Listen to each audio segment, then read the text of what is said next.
Mark your calendars. The AZ Oktoberfest 2025 is happening 31st of October to November 2nd at the iconic Nitro Compound in Maricopa, Arizona.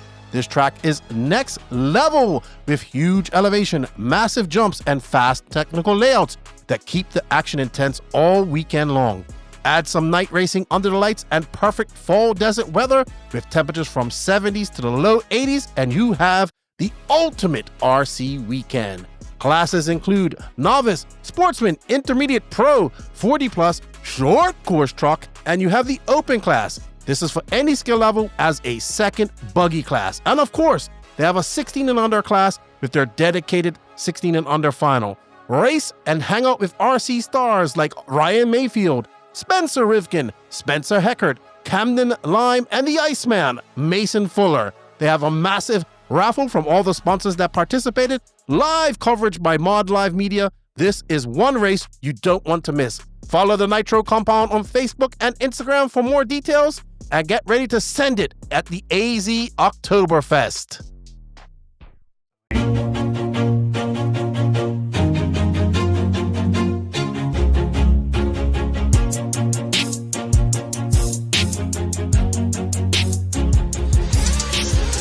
Nitro is the glory, but e-buggy pays the bills. Welcome to the No Name RC podcast. Get ready for some serious bench racing. But be warned, we speak our minds, express our thoughts, and sometimes things can get a little rowdy. Hate, and he just was influenced by the hate coming from the left, the hate coming from the right. And let's get back to more club racing and less of this racing. It's hard not to be arrogant when you're always right. See what I mean? That's exactly why people call you Arrogant Max. You may not agree with everything we say, but it's definitely worth a listen. And our pick, can you stop whatever you're doing? Join your host, Lefty the Great, with co-hosts and guests as they get together to chat RC. Hey, after that race that I watched this morning, I have to talk about it.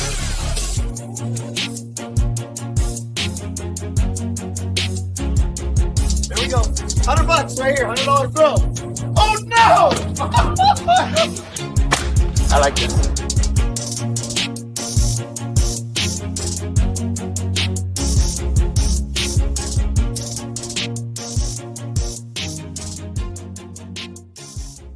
Yes, indeed. Nitro's the glory, but e-buggy pays the bills. But on this podcast, 10 Scale builds the skills. This is show number 327 of the No Name RC podcast. I'm your host, Keenan White, a.k.a. Lefty the Great. And joining me, our co-host, the chairman, who's been very busy. He's been traveling a lot. He's been racing. He just raced at the Euros as well. Is Will Venables, a.k.a. the chairman. Hello, Will. Welcome back. Yeah, it's been a while, hasn't it? But I'm finally back. You are a few shades darker than what I remember seeing you. Yeah, I've finally got a nice tan instead of like being like British white and pale. So it just makes a difference for me. It will last like maybe a few weeks and then it'll be gone. Yeah, I think this is going to be the first time you and I have done a podcast alone. I think. I think so, wrong. Yeah. Because normally you would have Max here, and 100% if Max was here, this would be like a 6-hour episode. Because every time I do a podcast with this guy, it gets longer and longer and longer, especially the topics we're going to get into as well. He loves his tangents. Longer. He loves his tangents. I need to use the watermelon seed on him quite a lot. And it don't work. Nothing works with Max. Nothing works with Max. Doesn't work. Nothing at all. But we are going to get into what you've been up to real quick. What I've been up to. This is my first recording back coming off my trip to the USA. It's all about the 2025 10 Scale European Champions that took place in Trenčín, Slovakia at the Hudi Arena. Will participated. There was some drama coming out of there. There's always drama. Seems to be with 10 Scale European Championships for some reason. But it was a good race. I watched all the finals. They were very good. We're going to talk about it all. But before we do that, obviously, we have to pay some bills and say thank you to everybody out there. A big shout out to all of the NNRC squad around the world. We can't do this without you guys. Thank you guys for all the support. We greatly appreciate it. Don't forget to go over to Will's channel and hit that sub, like, and notification button because he's got some vlogs coming out from his European trip as well. And you know what? Our analytics tell us. I watch this on a lot of podcast things. Or YouTube guys. Our analytics tell us that many of you aren't subscribed to the No Name RC podcast YouTube channel. So all it takes is a little sub right down there, subscribe button, that little thumbs up. Give us a like, give us a comment. If you dislike it, dislike it. If you want to comment it, the more comments, the better. But hit that sub, like, notification button. Please share it out. Go over to Will's channel as well. Do that as well. Help us get to 8,000 subs on this channel and more. So we greatly appreciate it. Also, big shout out to the patrons and the YouTube members of the NNRC. You will get early access of this podcast. If you like what we're doing, want to help us out, it all helps us out. Every little bit helps us out. Want to support the podcast a little bit financially, please do. Links for that in the written description of this podcast. A big shout out to these sponsors. Please showing the sponsors some love, shows the podcast some love. And we have links for them in the written description of this podcast. There are some affiliate links, which we got a little slice of. There's some coupon codes where you can save some money, and there are just some websites that you go to. Let them know you heard about it on the No Name RC podcast. They are, first and foremost, J Concepts, our premier sponsor. Big thank you to Jason Wren and everybody at J Concepts. High Tech RC, Sidewinder Racing, Latire Racing, Invisible Speed, ML Toys, Side Piece Racing, Dollar Hobbies. Keep on using that coupon code, everybody. Get Shit Done Coffee, Beach RC, Elite RC Productions, RC Project, Mayako, Techno RC. I'm going to have a video of me running that monster truck here shortly. Racecraft USA, who's got some cool new hats out, and my good friend Tony and Vicky at Clinic RC. Thank you all for the support. We greatly appreciate it. A big shout out to our drivers, David Ronafalk, Robert Battier, Alexander Haberg, Maddie G, Pecco Evening, Una Hotnan, who was very fast at this race, and Mason Fuller, who won his second big Nitro race at Wicked Weekend. But that's for a different podcast. Pecco and I are getting together for that, and Max to talk about that here later on this week. But thank you to everybody out there. And I think, Will, we should do this before we get going. Something happened a few weeks ago. You was up there, and I thought it was pretty. So maybe walk us through it while I find the video about Neil Craig's 100th Nationals victory. Yeah, so a lot of people know who Neil Craig is. He's one of the heroes in RC in the UK. Been one of the only guys really to win a world championship for us. I think it was 2005 in Italy. But Neil actually won his 100th national win at Bury Metro. It was the fourth round of the BRCA National Series. So I think Neil was starting to get a little bit worried that it wasn't going to happen, because I believe this year is his last year.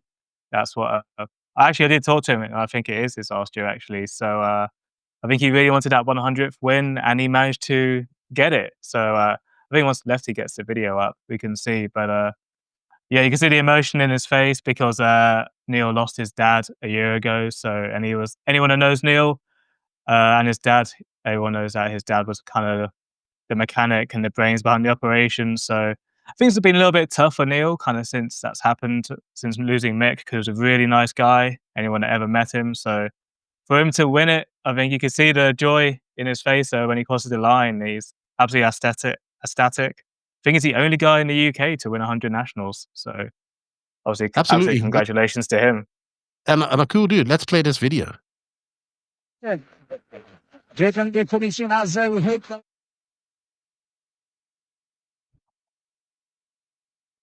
About 3 corners with the home Neil Craig for the next one victory. Great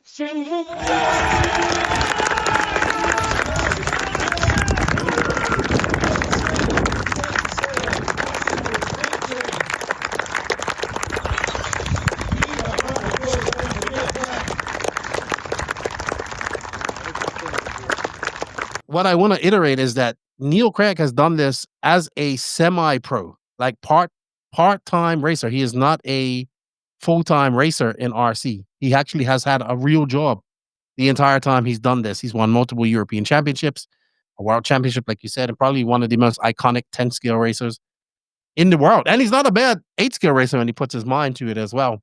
So congratulations to Neil Craig. May he enjoy he's also retiring, right? Yeah, so I believe his last race will be Robin Hood National at the end of the month, actually when the eBuggy Euros is. So yeah, I spoke to him, and I think that's he's wrapping it up. That's going to be it, really. He did say he's going to make a return every year to this BRCA race we have. Actually, the one I vlogged, the BRCA Masters. So he should be making a yearly appearance there, but we'll see how long. But yeah, a bit gutting to see him go, to be honest. AE Pits will be different without him, and even the whole national season, can't even talk. National guys. So it's the sun. The sun has got you. The sun has got you tongue-tied. And I would also like to say that he's done this with Associated. He's been with Associated his entire career. You don't see that very much or at all nowadays, I do believe. And yeah, I had him on the podcast. I think it was an audio-only podcast many years ago. Maybe I'll try and find it and put a link in here. But he's a good dude. And it might be worth getting him back on. That'd be a good show. That actually would be a good show to have him back on. I like to have him back on and Lee Martin. I like you know what? I always thought they were brothers. I swore they were like brothers or close cousins. Like they raced against each other so much, right? They went to so many races over the years. They were always good friends. And congratulations to him. He gets to chill out a little bit, enjoy his weekends, do something else on his weekends besides race RC cars. And yeah, enjoy retirement, but he'll be back. They always come back, and he'll get. Yeah, he'll be back for sure. I reckon after that BRCA event, he'll be back. Yeah, maybe not to the level of trying to compete all the time, but he'll come back once in a while. He will. Well, enjoy your retirement, and congratulations, Neil Craig, on your 100th win. And I say let's pay some bills, and then we'll find out what Will's been up to here shortly.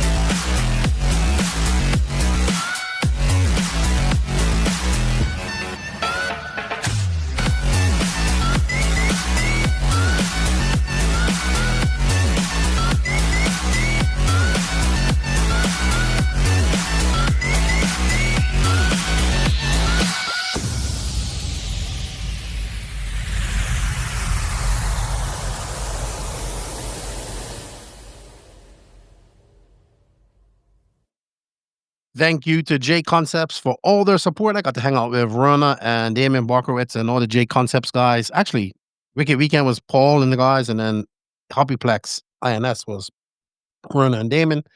And Rona did some monster truck. That guy, he really likes monster trucks. He really does. He went to the World Championships up there in RC Madness this past weekend as we record this. I think J Concepts is coming up with something. He talked about it. I think he talked about it, that they're coming out with a monster truck as well, which should be pretty cool. Yeah, that's what I heard when I saw him in Barcelos as well. He was talking about that, so maybe stay tuned if you're a monster truck fan. Oh yeah. So my buddy Sonny Santucci was there too. He's a good dude. I like him. Good to see him out there. He's a monster truck master. All right, let's get into what you've been up to. You have had a couple weeks at home, but you was busy traveling with the RC Racing TV crew. Shout out to them and all that they're doing. Check out their channel. Once again, congratulations to Matt and everybody for getting to 100,000 subs. And I really like the RC News, what they're doing. In fact, I watched this prior to coming on here to get a little information. So where have you been, Will?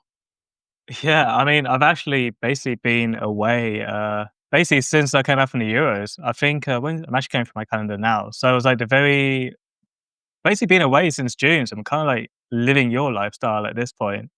So I've been a bit of everywhere. I went to Madrid for the e-buggy Euros. So I was there. Then I was at the GT8 Euros. That was a pretty interesting one because that's kind of like, I'm going to get some stick for this, but I kind of feel like GT8 is more, not a hobby class, but it's not as serious as like other classes. But I see the appeal in it. But Max is going to be upset. Really he loves that class. Does he? Oh, well, he's going to hate me now. So, that was pretty cool. And then I was the weekend after that, I was in Appledorn for the 10th Nitro on-road Euros. After that, I was in Barcelos for the 8th scale Euros. And then I had a week off and then came back and then went to ETS and then went to the Euros and actually finally raced. So, but I was kind of doing media everywhere I went, even at the Euros. I was actually vlogging. So anyone watching this, I'll have a vlog coming out on this channel soon in the next few days. So you'll see my whole experience from the 10th scale Euros. But I mean, before RCTV, I was basically like making all the little video edits, if anyone sees them in between the live streams. And I was also doing a bunch of photos for EFRA and all that stuff, and a little bit of live streaming. So yeah, it's been weird being on a different side of RC, like not racing, like, and being on the media side and seeing it from another angle. So it's been cool, but I'm absolutely knackered. I don't know how Matt and the other guys do it throughout the whole summer, and even how you do it. But yeah, now I'm kind of finally home for a few weeks, and then I think my next trip should be ETS, and then the big one in Sydney in Australia. But I'm actually racing in Australia, so that's good. Absolutely. All right. So out of all those races that you talked about, ETS caught my attention because you was telling us that there was some kerfuffle at ETS. I talked to some other people about it. So maybe you can run us through that. Yeah, so anyone who doesn't know, the ETS, that was in Eigen a few weeks ago. I think it was the first time in the 18 years with the ETS they actually had to call the event early. So it was basically raining the entire weekend. So basically what happened was they had to cut practice short and then go into qualifying. I believe it was on the Friday. So they did all the 3 rounds. No. So they did all rounds of qualifying until the very last heat of a modified. It basically poured it down the rain with 20 seconds to go. So that meant they had to rerun the modified guys, which I think they did the next day, or it was later on during the day. I can't really remember now. So, but basically, all the other guys obviously went home, and it was the next day now. Now I remember. So the next day they did the last round of modified qualifying, and they told everyone not to come because they were expecting more rain. So because all the modified guys were still there, they decided to run one leg of the A final. Well, that was the idea, but then it actually didn't rain for the rest of the day. So they actually ran all 3 legs. But this is a bit of a talking point because before going into the finals, the drivers were asked to make a vote whether, if on the chance they only ran 1 leg, that basically that result wouldn't count and qualifying would take preference. So even if they ran 1 leg, and let's say if, for example, Bruno won, it wouldn't matter because Orlowski would have won in qualifying because it was TQ. But all the drivers actually voted to count qualifying as the final result in the case only 1 leg was ran. In the end, obviously, all 3 legs were run because they had the time and was able to. But it does kind of make you think, is that kind of ruining the spirit of racing there? I kind of get why the ETS guys did it because everyone had already gone by this point. So all they could do is run the modified because they were the only guys there. So what else were they meant to do? But I also think the driver's side, I get there's 2 sides to it. And I get why, because those guys are getting paid to be there and they get race bonuses and, they're making their livelihood from that, feeding their children that money. So, if Bruno's like 3rd or like Volker's like 2nd or whatever, and he has a chance to have a guaranteed 2nd and that race bonus, it's kind of a no-brainer where like in that, if they did 1 final and then crash or get taken out, then that's it. But I also think, in the spirit of racing, I don't agree with it. There's plenty of races out there where it's 1 leg final. The Worlds, for example, on off-road or nitro are always just 1 final. So if you have a flame out, that's it. And that's for 45 minutes, which I guess is a double-edged sword. You have more time, but then also, I guess, if you screw up early and crash, then that's it as well. So yeah, it was a bit of a tricky one. I think the ETS got a lot of stick for the only running the modified guys, but I think people need to understand that they put this news out in the morning. It was just the only thing they could do. Everyone makes mistakes. It is what it is. But I think they did the best they could with the weather because it was really pouring it down for the whole weekend. And just to clarify, the stock class or the hobby class, I guess hobby class they call it, or whatever they call it, stock class, they run handout motor and ESC. So that's probably the reason they didn't run in the rain. Yeah. Oh, yeah. So this is because everyone asks this as well. So ETS, they don't run in the rain for 2 reasons. I think obviously one of them is, of course, the electric because it will hand out motors and speedos. They don't get, even though they're sponsored by Hobby Ring, they don't get that stuff for free. So or they don't want to ruin, thousands of euros of electronics. So that's the first thing. And also they go wrong. As everyone knows, electrics and wets don't really go together. Then there's obviously when it rains, when it dries, where do you call like when the track gets faster and whatever, because the days are so long and the heats are so long. So I think that's a big part of it as well. So that's why they don't run in the rain. And also it's another tire that you'd have to add and figure out when do you declare which tire to run and so on. And it's more money, and I get why, to be fair. So that's why they don't run in the wet. But the modified guys can, right? Or they don't allow them to run in the rain at all? Or just no rain running? Okay. No one runs in the rain at all. I mean, there were a few guys just going around in free practice, but I think they're running spare cars or whatever, but nothing counted in the rain, put it that way. There was no racing. I heard that Bruno and Scotty got at it. I heard they had a little bit of a kerfuffle, a little bit of an argument there. Okay. I don't know how true that is. I heard that from somebody that was there. That would I saw it, so I can tell you what it. I don't think it was a big deal. I think the main thing was Bruno. He had a spur strip in one of his control practice runs, and I think in his second one he didn't have a transponder in. So I think he was in the seeding practice, and I think he was kind of hoping to try to be back in a higher heat because of who he is. That's unfair in the end. But I think the ETS guys helped him for one of the control practices, but then because he had an issue in the second one, I was like, well, sorry, like you had two chances. So, but he was still in the C heat, but I know obviously it's still, you don't want to be stuck behind slower people, but he still showed pace with his, the new Infinity car, which is another topic in itself, that it was looking pretty good. I think that was the first race they had with the production version as well. Yeah, I'm sure they would want to. He wants to have all opportunity to do well with it, right? And especially with his XRAY being there and being a competitor and all that type of stuff. But it's good, and I get it. I think they should have let the main speak for itself. Who won in the end? Who won through? Well, Orlowski won. So I think it's that. I think it's like 11 ETSs in a row now. He's won. Like back to back, I believe. So it's a pretty strong feat for him. Like he's definitely proving to be, I feel like, more of an on-road specialist now compared to off-road. I don't know if that's just because is on-road getting more popular in temp scale than off-road. This was maybe like in Europe. A whole other topic in itself. Yeah, in Europe, I think for sure. Especially now at EOS, like there's not so much off-road temp scale racing, as in like big events. But maybe to be fair, and I believe I'm sure in USA, 10 scale indoor carpet racing is probably the biggest class out there. I'm sure there's some outdoor doing it as well, but I know you look at the Royal Nationals, it gets the most entries and stuff like that. So yeah, I would say that's the biggest facet of on-road racing going on in the world. I think the only other thing would be Mini Z, who could compete with that. And then it's probably 12 scale. Mini's is huge, dude. Associated dropped that new 128th, and it looks good. It makes me. I love it. I drove Mini Z once, and I love it.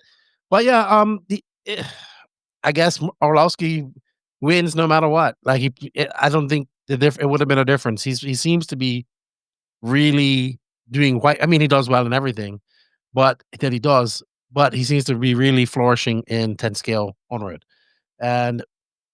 The guy's got to go on in as one of the best all-around racers in the world when he's done, hopefully in many, many years from now. That's a conversation for many, many years from now, or maybe in a few years, we'll see. All right. Anything else to add? So you know how it feels to be on the road doing RC stuff. It's different, right? It's work. Yeah, it's different. It's really brutal because as a driver, you can just show up whenever you want, really, and then go as soon as your race is done. But like from the media side, you got to be there basically a day before to set up and make sure everything's going right, make sure the stream's running smooth. Then you got to be there first thing in the morning for like an hour normally before qualifying, and then you're basically there an hour or two afterwards, like whether you're editing, getting more content, or just preparing. So it's not for everyone, but there's an experience, and it was cool to see another side of it. So. Yeah, good. It's a grind, dude. So far, it's a grind. As Matt would say, this is supposed to be my best summer of my life. So if Matt's watching this, I am still at my door supposedly waiting to go to the next event with him. It's a joke. I'll see them in Portugal here in a few weeks' time. Couple weeks' time, actually. All right. Real quick, I went on a 2-week trip with the Elite RC Productions crew. We went and did Wicked Weekend, which was like the biggest Wicked Weekend ever. It was hot. I was in air conditioned, so I was all right. But it was good. Mason Fuller won his. It was a very interesting weekend of racing. Lots of flame outs and stuff like that, and that's something that Pecco and Max and I are going to go into deep on our review. But then after Wicked Weekend, it was a quick turnaround, and then Lance, myself, and Danny hopped in we toured his camper because Lance has his big camper. We hopped in that and drove 17, 18 hours to Omaha, Nebraska, to the Hobbyplex for the INS round number 4. I have a tour. We have a Elite RC Productions where I did a tour of it. And then I did my own one that I haven't released yet. What an amazing facility. Like huge. The biggest hobby shop I've been into. That place had everything I needed, unfortunately, which meant I spent money there, right? And stuff that I didn't need. So I got a bunch of crawler stuff. It was nothing racing. I bought all crawler stuff. It's huge. Alex Sturgeon, like that's his baby, dude. That guy works hard. He's actually going to come in. He's going to be on my INS recap. So I actually recorded that with him this week as well. Was a good trip. We're going to talk about more of that when I do this podcast. This is all about Euros. We need to get into that as well. And yeah, I think we should just get right into that. And that is brought to you, our next topic, because we have some pre-race talking topics to come on to talk about here. That's brought to you by Hi-Tech RC. Hi-Tech, 2-time European champion now with David Ronnefeld. Congratulations, and their servers and their chargers. Looking for top-tier performance and reliability in your RC setup? Hi-Tech RCD has you covered with industry-leading chargers and servos for both surface and air applications. They also just won the World Championships in boats in Italy as well. Whether you're bashing, racing, or taking to the skies, you should add water as well. Hi-Tech's advanced technology delivers precision, power, and durability when you need it most. From high-torque service to smart, efficient charging solutions, trust Hi-Tech to keep you in control. Hi-Tech, powering passion, elevating performance. Visit hightechrce.com today. Let them know you heard about it on the No Name RC podcast. Thank you, Hi-Tech, for all the support. They're actually a sponsor of the NNRC content coming from the E-Buggy World Championships in a couple weeks. All right, so this race took place July 28th to August 2nd at Trenčín, Slovakia. Some of the pre-race talking points were we were back at Hudi Arena. When we talk about facilities, this is one of the most beautiful facilities or the best facility in the world, RC facility. You have a walkabout of it coming out? Well, yeah, through RCTV, we did a big factory tour and just general tour of the place. So make sure to stay tuned when that comes out. I'm not sure when it comes out, but keep an eye on the RCTV channel. All It'll be right. out. So back to this race where we had the 2019 World Championships. And I guess we're going to go over some of the talking points. Hudi tires. XRAY refused to sell four-wheel drive fronts until two-wheel drive finishes. Bear and top XRAY drivers on four-wheel drive front tire. Important topic that we have to talk about in this podcast, so don't forget that. And similar track layouts to warm up, bigger than, and apparently this is the big complaint, that it was a big disadvantage if you didn't go to the warm up for the Euros as well. So, and then of course, and on our other note, you say that the track was very similar to how it was in 2019, I believe. So I'm going to bring up the layout itself was similar, not the track like conditions or grip, but yeah, I agree. Basically, same layout basically.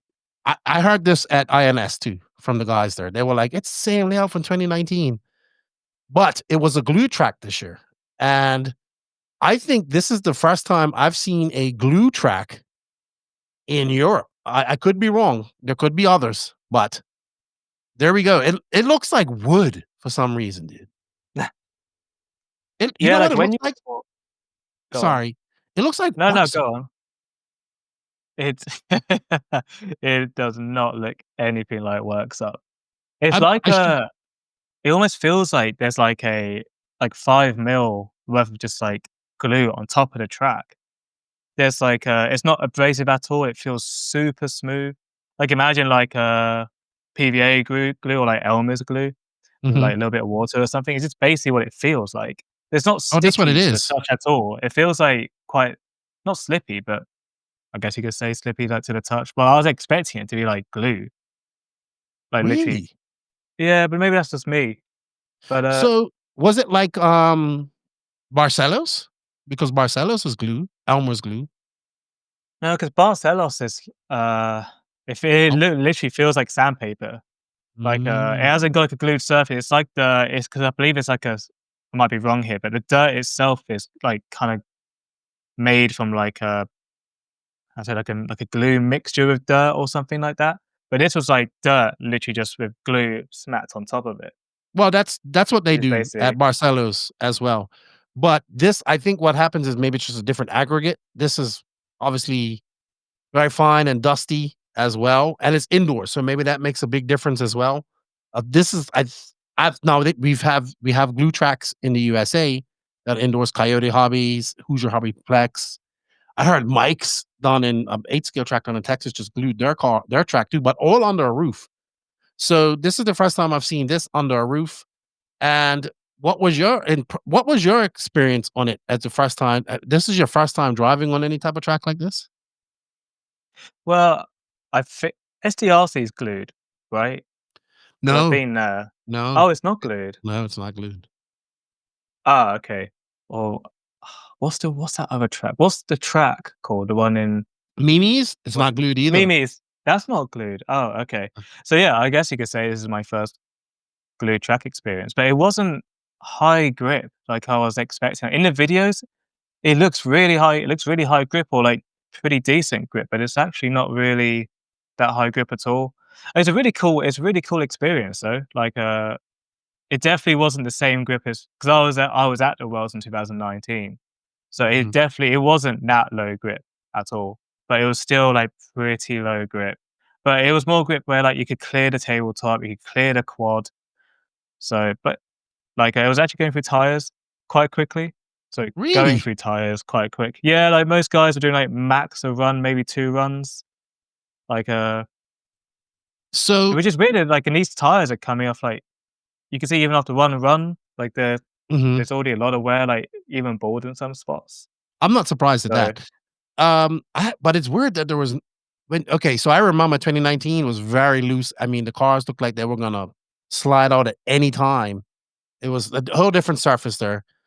Glue track, though, is supposed to be. I heard guys in the walkabout I was listening to earlier, they're talking about the grip not being there and stuff like that.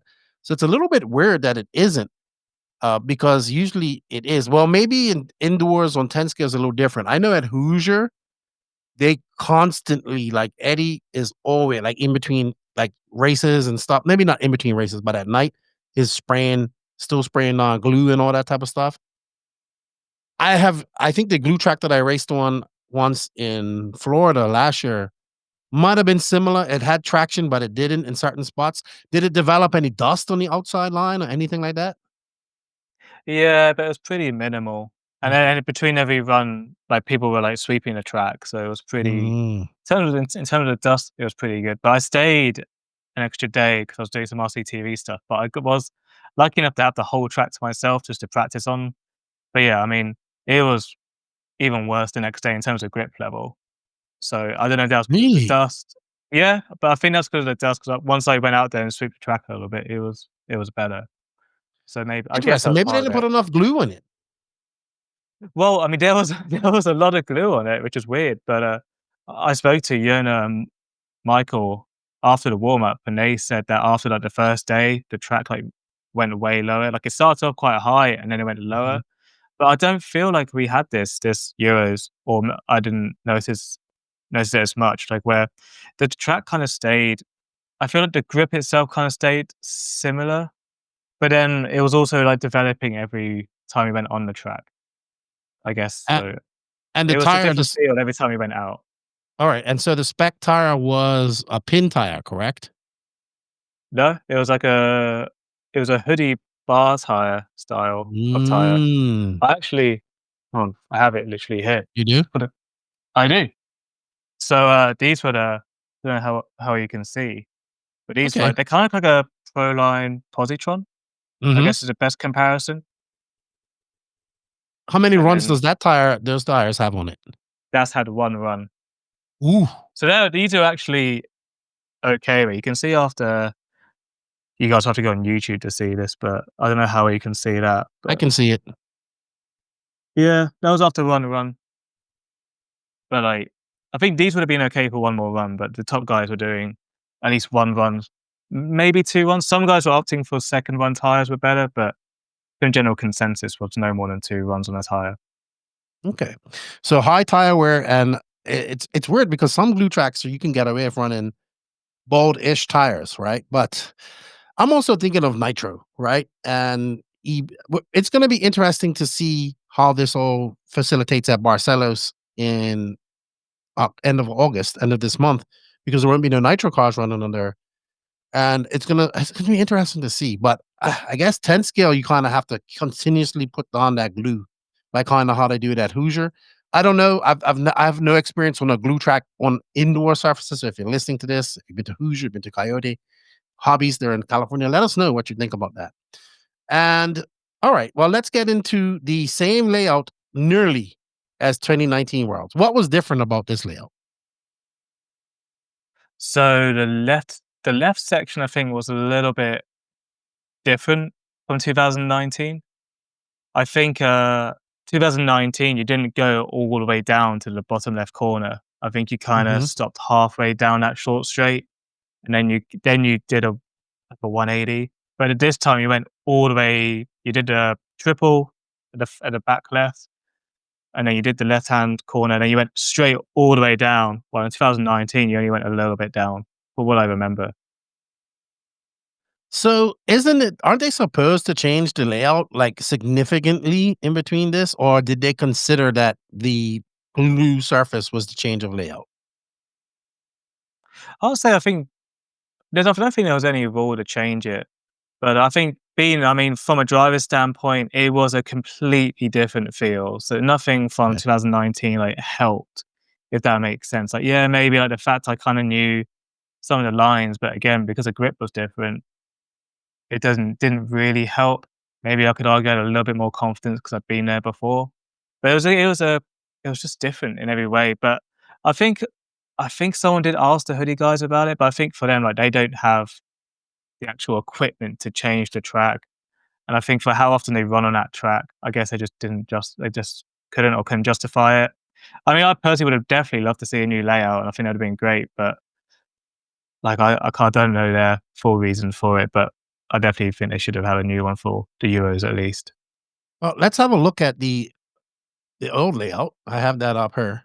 Well, sorry, the 2019 layout, and we'll compare it to this one. So I also heard a lot of, I don't know if we should get into the he said stuff, but I heard Marcus say it on that, and he goes, let's be honest, 2019, there was a lot of noise about X-ray. No, there was fact. There was actually 231 laps turned on that track prior to the Worlds. Was it the World? I believe it was the World. No, I'm sure the 231 thing was from EOS. No. I'm sure, because I remember being at that EOS.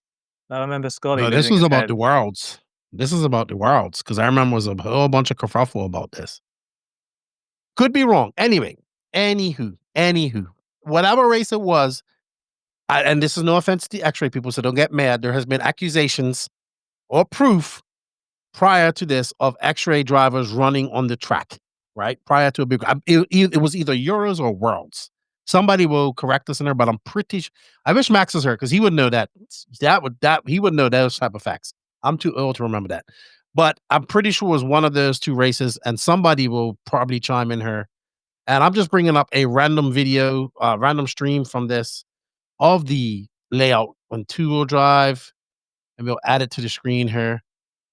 And there we go. You can see how different. It's so much different. God, that's this thing about so many memories, because this was so much looser. But there was also in 2019, you missed it there, but there was a few concrete corners.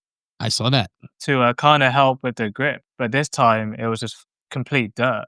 So you'll actually see it when Tebow's going over this triple now. The start straight here, that grey bit, that was concrete back in 2019, but that wasn't, and here as well, that wasn't the case though this time Dude, around. this is the same track, almost. Dirt. Yeah, I mean, I get where people are coming from about it, and I definitely agree with it, but I think like the surface itself was so much different. Like, I don't think it really, like, I guess, kind of mattered. I don't mean that as in like those guys, like, it was fine, it was whatever, but I think it's more like track was different enough, so like no one was gaining an advantage, I think, for that went to 2019 or whatever. All right. Well, that was just pure coincidence that I brought that up on Jared Tebow, by the way. I did not plan on doing that. Let's bring up a look. I want to have a look at the track now with what it looked like with the glue track. And this is from RC Racing TV. And we'll just, there's an ad, so we'll let that go by.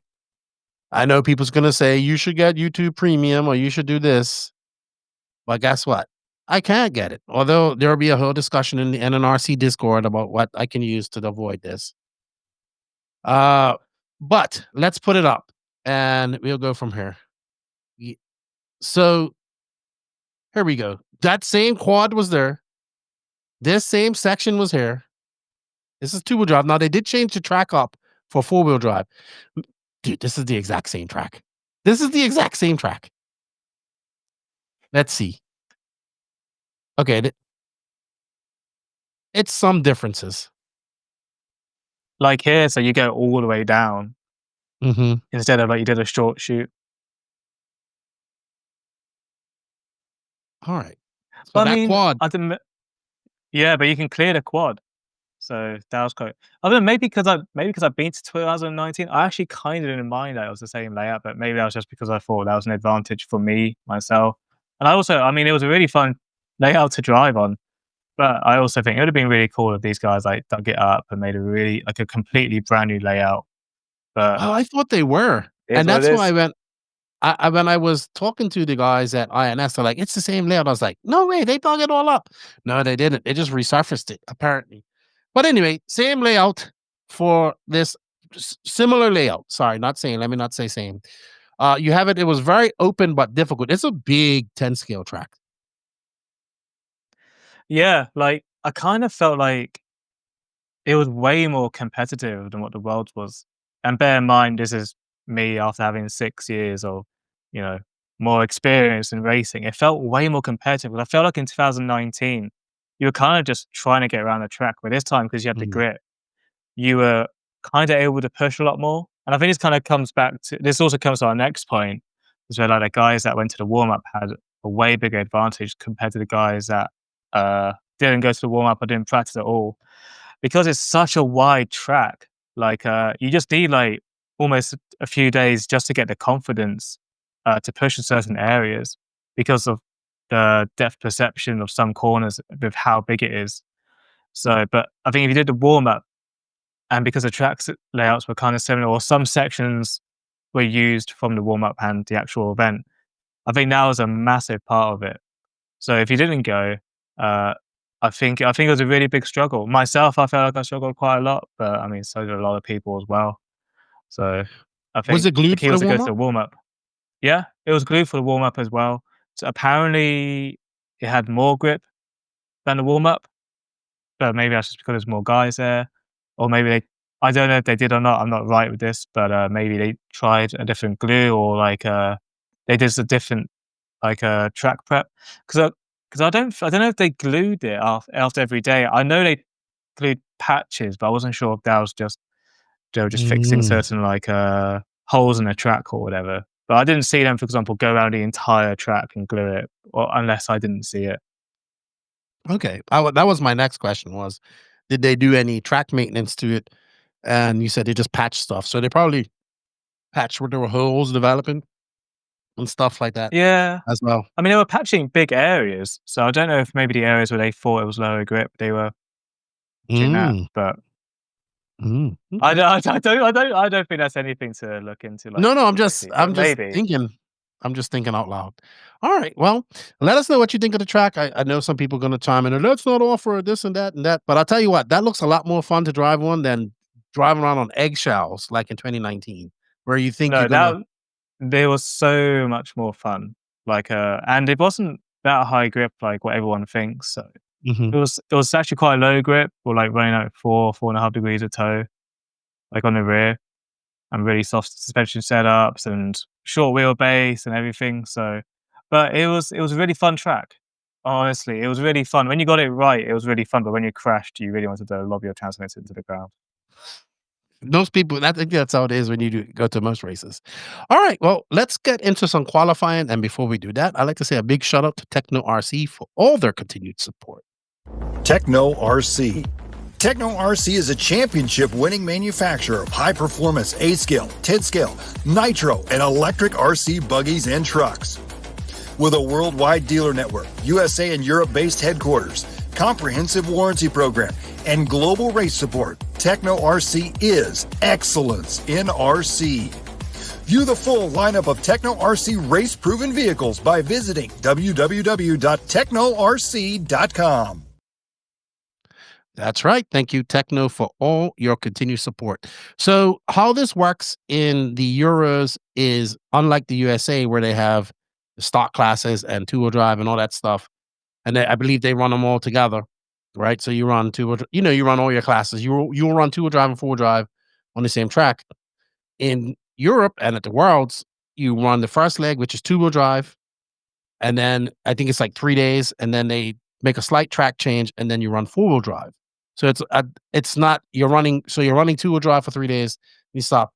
It's a slight track change in the track. I actually preferred the four-wheel drive layout, I think, and I say a layout. It was just a change of some corners. It wasn't a complete layout change, but there's a difference. And then you do 3 days of four-wheel drive, correct? Yeah, that's correct. So basically what you said there. Okay. All right, well, let's get into two-wheel drive. This is XRAY's home turf, and Martin Bayer came out swinging. He was TQ of two-wheel drive, followed by Orlowski and Ronnefeldt. And there were 4 different drivers with TQ run. There was Bayer, Orlowski, Ronnefeldt, and Jorn No Hat Newman in the new two-wheel drive S-Works car, which we're going to talk about a little bit later. And then it was Bayer's last TQ in the last round to get overall, and Ronnefeldt lined up second. There are no bump ups, so the only top 10 go through. But well done to Martin Bayer, right? He's like doing it for the older guys. I don't think he's 40 yet. But if you would have told me, I don't know why I'm surprised at this, but I was actually shocked that Bayer TQ'd, and we might as well say he won, because he did win. But it was a surprise that he won. But when I watched his racing, I was like, man, he drove really well. Yeah, because I think the last time he won was like in 2012, when it was at, I'm gonna butcher the name, but via the lead. Actually, where the e-buggy Euros was this year. Okay, so that was the last time he won. Yeah, I think ever since then he's kind of taken more of a development role, which he has obviously, instead of kind of being just focused as a racer, for example, like what Bruno was. So I know, I feel there's a double-edged sword to this, because I know everyone's going to say, he's practiced there and he's probably done the layout and he's probably, and he's designed the bloody cars and the tires, but he's still got to do it at the end of the day. And I kind of, anyone in his position, I feel that would be stupid not to do the same. So I feel like while people might give him a lot of stick for maybe driving the layout, being on that track before, design the tire, design the car and whatever, if you was him in his shoes, you'd probably do the same. So yeah, he still had to drive it. Yeah, and he still had to drive it. I think I overheard, I can't remember who told me, but he said to one of his teammates, he knew he was basically gonna butcher it, or he said something along the lines of that. But to be fair, he kept it together. I think I don't know which one he screwed up in, but it was A2. It was A2 in the yeah, that's it. Yeah, in A2. So yeah, I mean, fair play to him. Full respect for him. Well, behind them in qualifying was Jorn with a TQ run at the new S-Works. Good for them. They've kind of needed a new two-wheel drive for some time. Una Hotnen, now living in Germany. I forget. You know what? I don't know why, because I like Una a lot. I don't know what he's really fast. I don't know why I'm surprised when he's fast, because I know he's fast, right? But he's very quiet. You don't hear much about him. But Una Hutton has been super fast for many years. He went 2-2 and he lines up 6, super close. It was, he was there. He was also a big factor in the mains as well. And another young man, the other young Polish superstar, Bartosz Zalewski. Zalewski. I hope I said that right. Zalewski, I think is how they Zalewski was very fast and had some good runs. Some other notable performance was Joao Figueiredo, who doesn't run much 10 scale. He made the main. Killick in the Mugen making the main. And you have Skidmore. So Johnny was there and maybe not making the main, but qualifying 13th overall is pretty good for him. And I think just going through here, drivers out of place. Kovacic. I would expect Kovacic to be in the main. Widmeyer is hit and miss, right? I expect him to be in the main, but I'm not surprised when he isn't. He was BQ. And Clement Boda, who is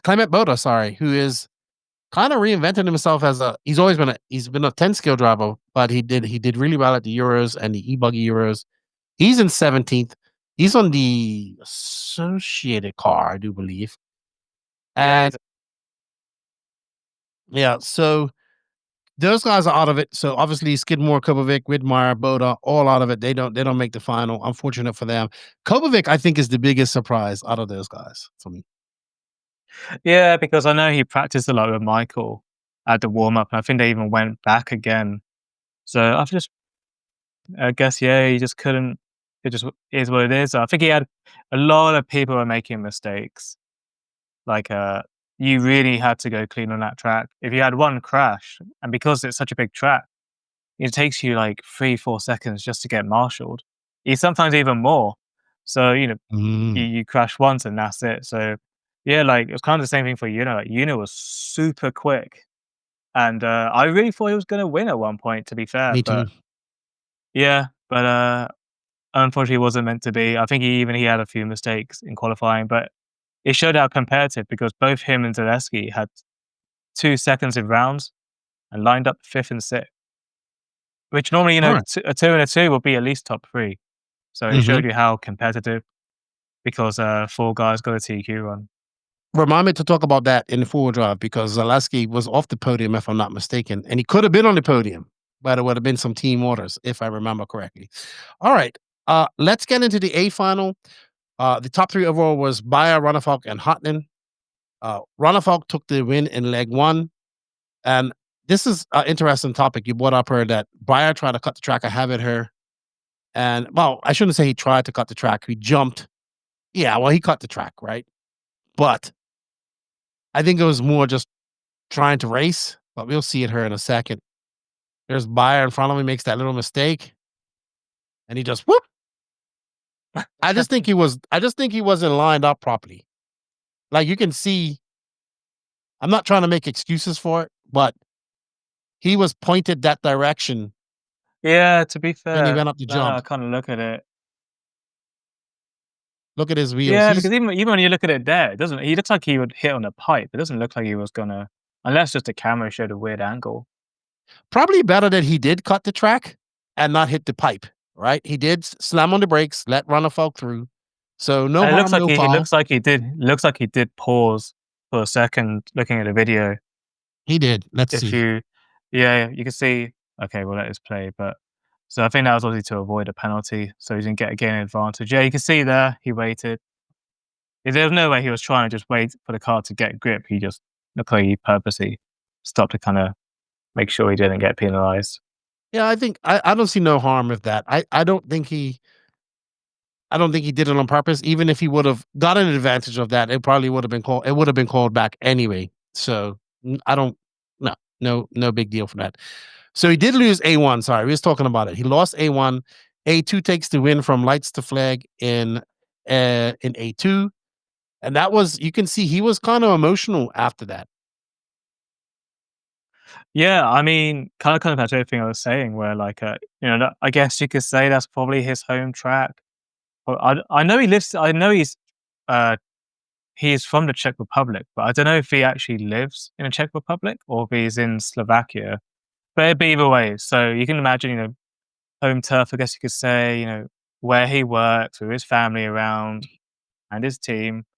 Yeah, I don't blame the guy for, being absolutely ecstatic, like, even just to win a Euros anywhere, but you can see as well in a 12-year hiatus, I guess you could say, maybe more. Yeah, he really showed that, he was really happy to win that. And there was some big, like, chanting in the pits as well, like, especially with XRAY winning, you could see, like, it was we all knew for sure, but obviously congratulations to them, obviously. Yeah, Jorn Newman finished 10th in that A2. Unfortunately, here we go. Here's Ronald Falk. We'll bring it up so we can see it. I thought it was pretty cool. I mean, XRAY wants to win, and it was Byron. It was. Let's just go back. I wanted to see who the finish on. So at A2 was Martin Beyer, Ronald Falk, Unahat, and Boric Killick. Yal Figueiredo, still good run for him. Bartosz Zaleski, Mikhail Orlowski, not having a good run. Ongaro, Marcus Carap. Marcus Carap had a quiet Euros. I was expecting more from him. And then Jorn Newman. But here's the celebration. Ronald Falk over there. I think that's Bayer's wife. Here's Burak, Una, the Iceman stare. And he looks relieved, like, whew, I got that done. I don't see in all of this. Where's Max Gotzel? That's a good question. Unless he was marshalling, but it's normally international. Oh, somebody's going to complain. There was an ad. I think maybe he was marshalling, but I feel like no, it's international marshals. So I don't know. What do you mean international marshals? Sorry. So if anyone that knows, for the A mains, A finals for Worlds and Euros, the B final don't marshal them, is international marshals. So it's up to the team managers of all the countries to decide someone from their nation to marshal all those finals. Oh, okay. I didn't know that. Let's bring it up to the start of A3 here, which already started. And Beyer goes, and that is Orlowski right behind him, Ronald Falk, and Newman. And you can see right away, Ronald Falk is hounding the rear end of Orlowski. Yeah, a bit of a Ronald Falk definitely had some killer pace in these finals, especially to win A1. A little bit gutting for Michael. It looks like I thought he was going to have a good chance. And that was another bit about that quad section, because you were landing straight into an apex. If you didn't land in the right place, or if you underjumped it or even overjumped it, you just saw then you just lose a spot straight away like that. Oof, Ronald Falk made a good pass and threw it all away right there. But if I'm not mistaken, he actually climbed back up, and because he finished second overall, and I think he was very happy with that. Safe to say, I think Ronald Falk's got his mojo back, and like Austin Powers would say, "Yeah, baby." That is a. So I think right now, Beyer knows he's got this. He's like, all right, I'm just gonna pull away and take this win and become a two-wheel drive champion at home for him at his home track, and 12, 13 years after his last European championship. I think it's a great story. I think it's great for Beyer. I don't think he's ever stopped being fast, but when you fall into that role of being more of a mechanic, developing driver, stuff like that. We saw him at Carpet Championships. He'll come and run stock as well. So, he's kind of fell back into that back role. Yes, he still races, but he's more there to probably do testing and stuff for other drivers. So it's good for him. He looked like he needed that victory as well. Probably got a good bonus as well. And good stuff. I wonder if he still gets a race bonus for that. He should. I mean, he should get some contingency. I'm sure he still runs the Elseram stuff, right? I think.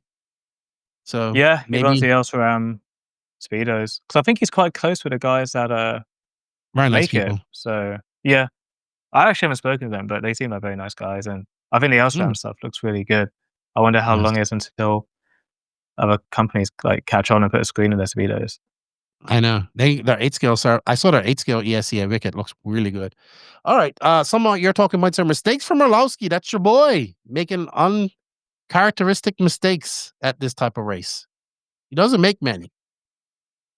No, he doesn't. It was really uncharacteristic for him because, like at the start of the finals, he looked like, I think Bayer always edged out on the first lap or two, but Orlowski always seemed to kind of come right back up.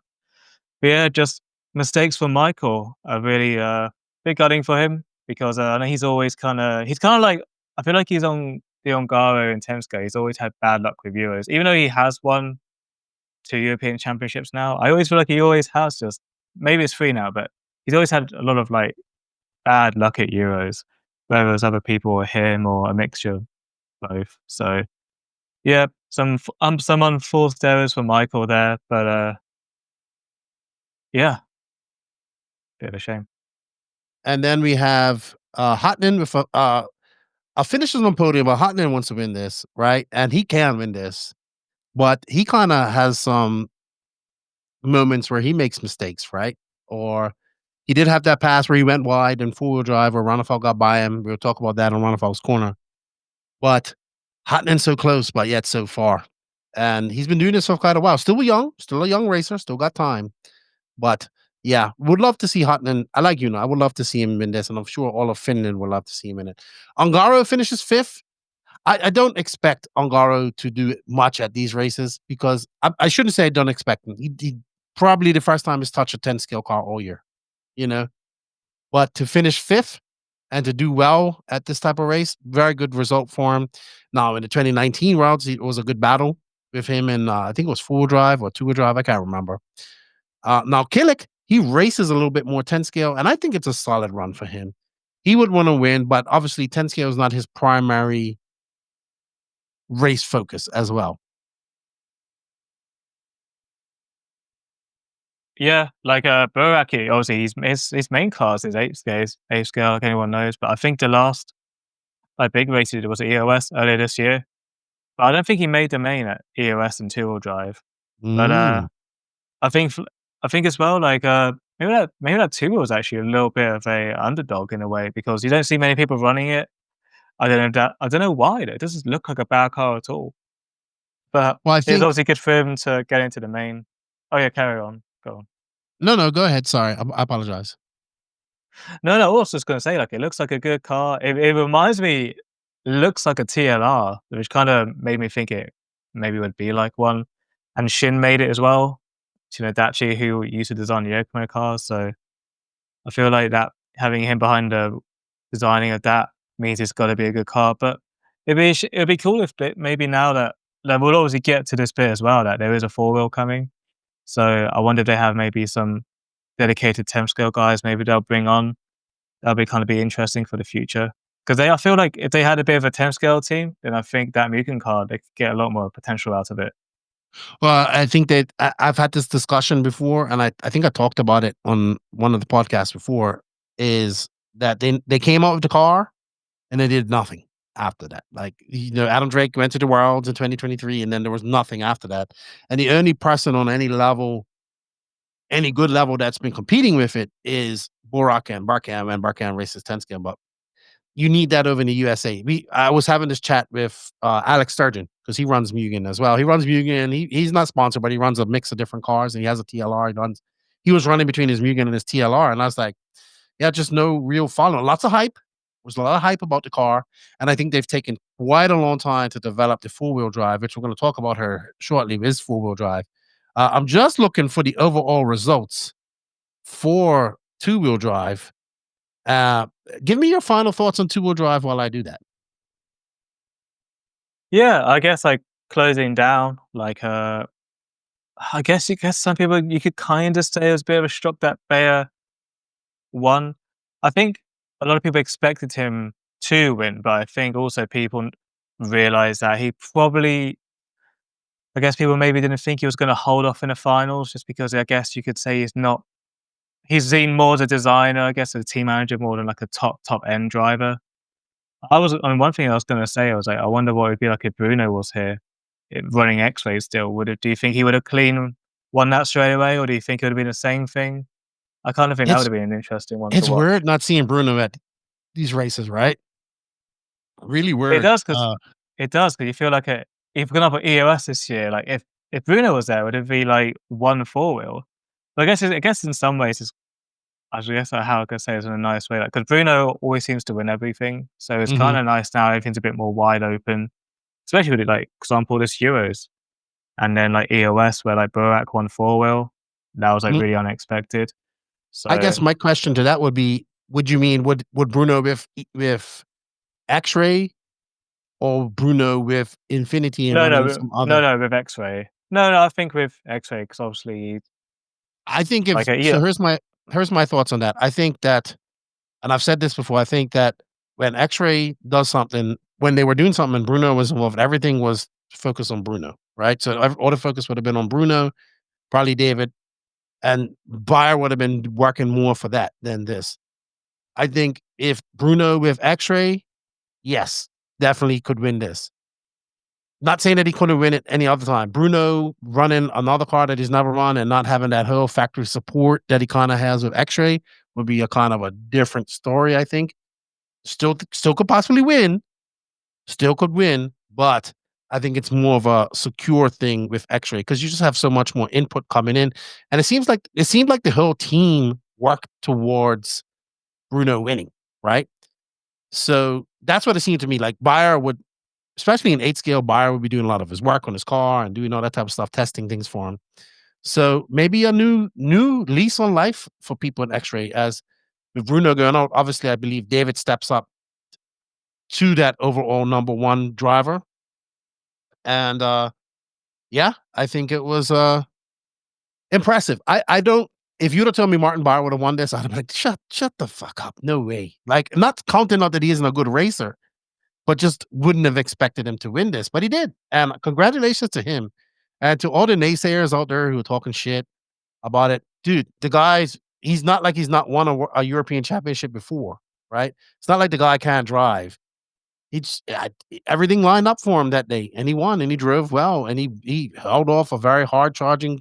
He didn't win it in 2. He won it, and he had to go to an A3. So congratulations to Bayer, man. I'm not going to take that away from him.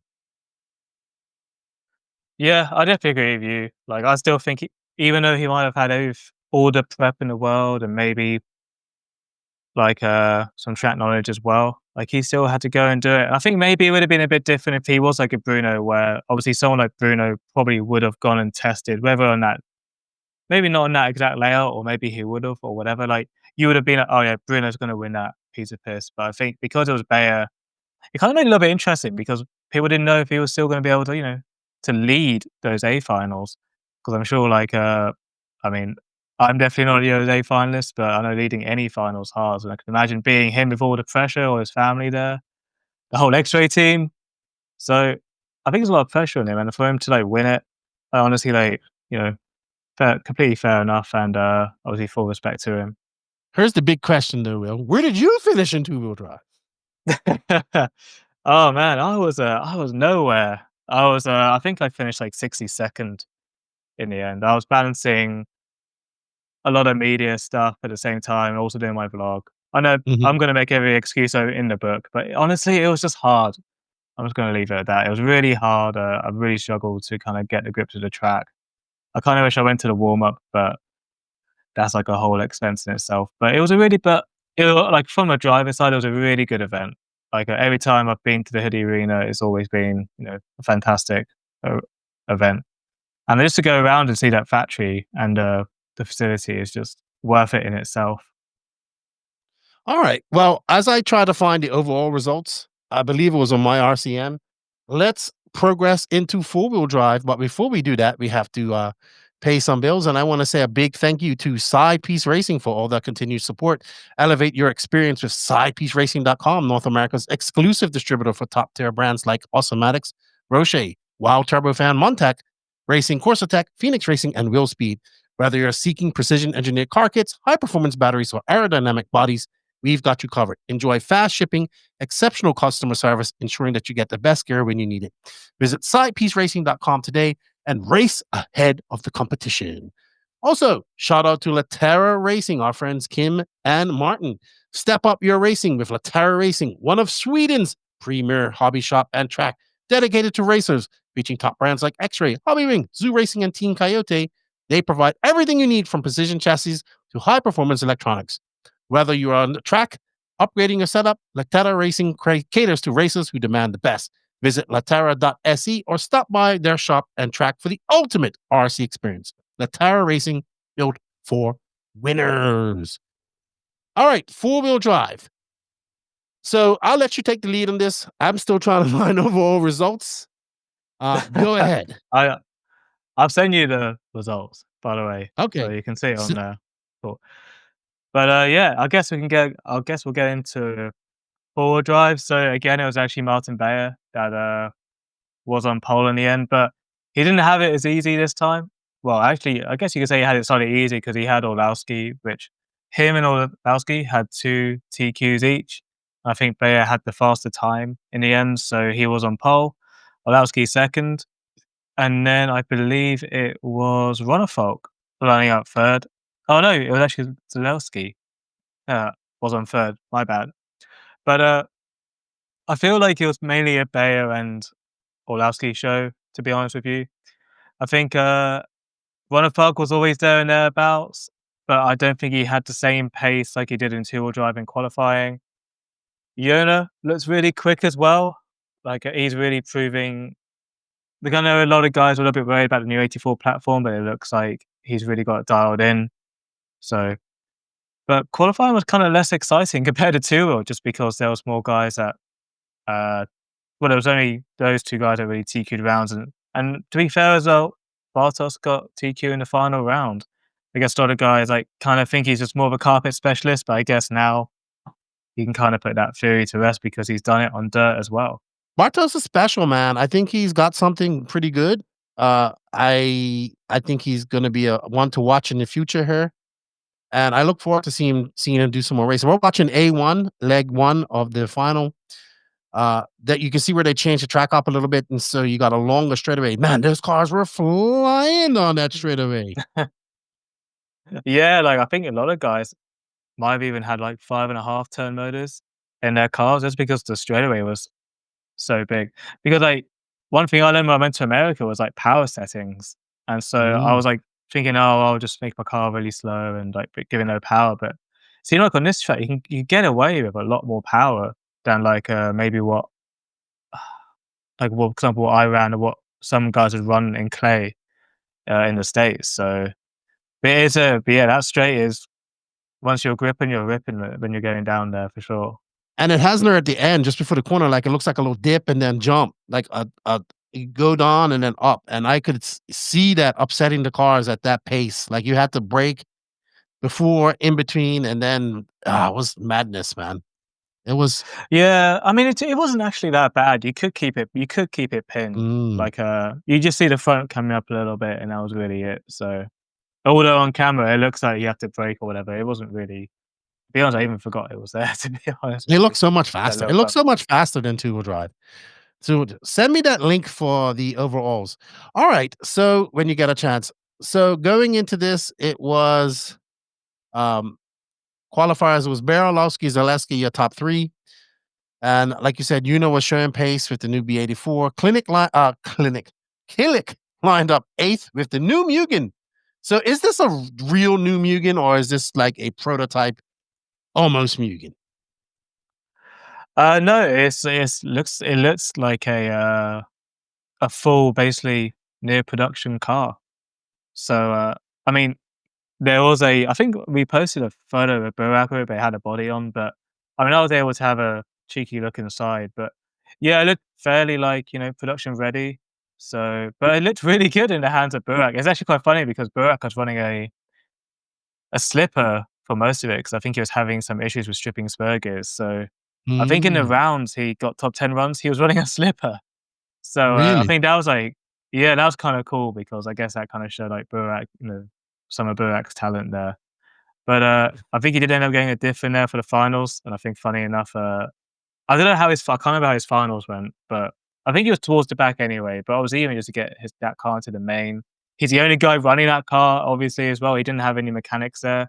I think he had Fabian Widmeyer helping out. He's a old Yokomo teammate of his. But yeah, I think Burac's basically on his own with that. So I think that's like another kind of point in Burac's favour for there. But Yeah, I think it'll be really cool to see when it comes out. It looks like there's a few guys here with prototype cars, including Michael. So I'm sure we'll We're get going to talk onto about that that. bit in a. Yeah, we're going to talk about that as well. So, Ongaro lined up 9th. Marcus, I'm sorry, I like Marcus, but I think this is a very disappointing Euros for him.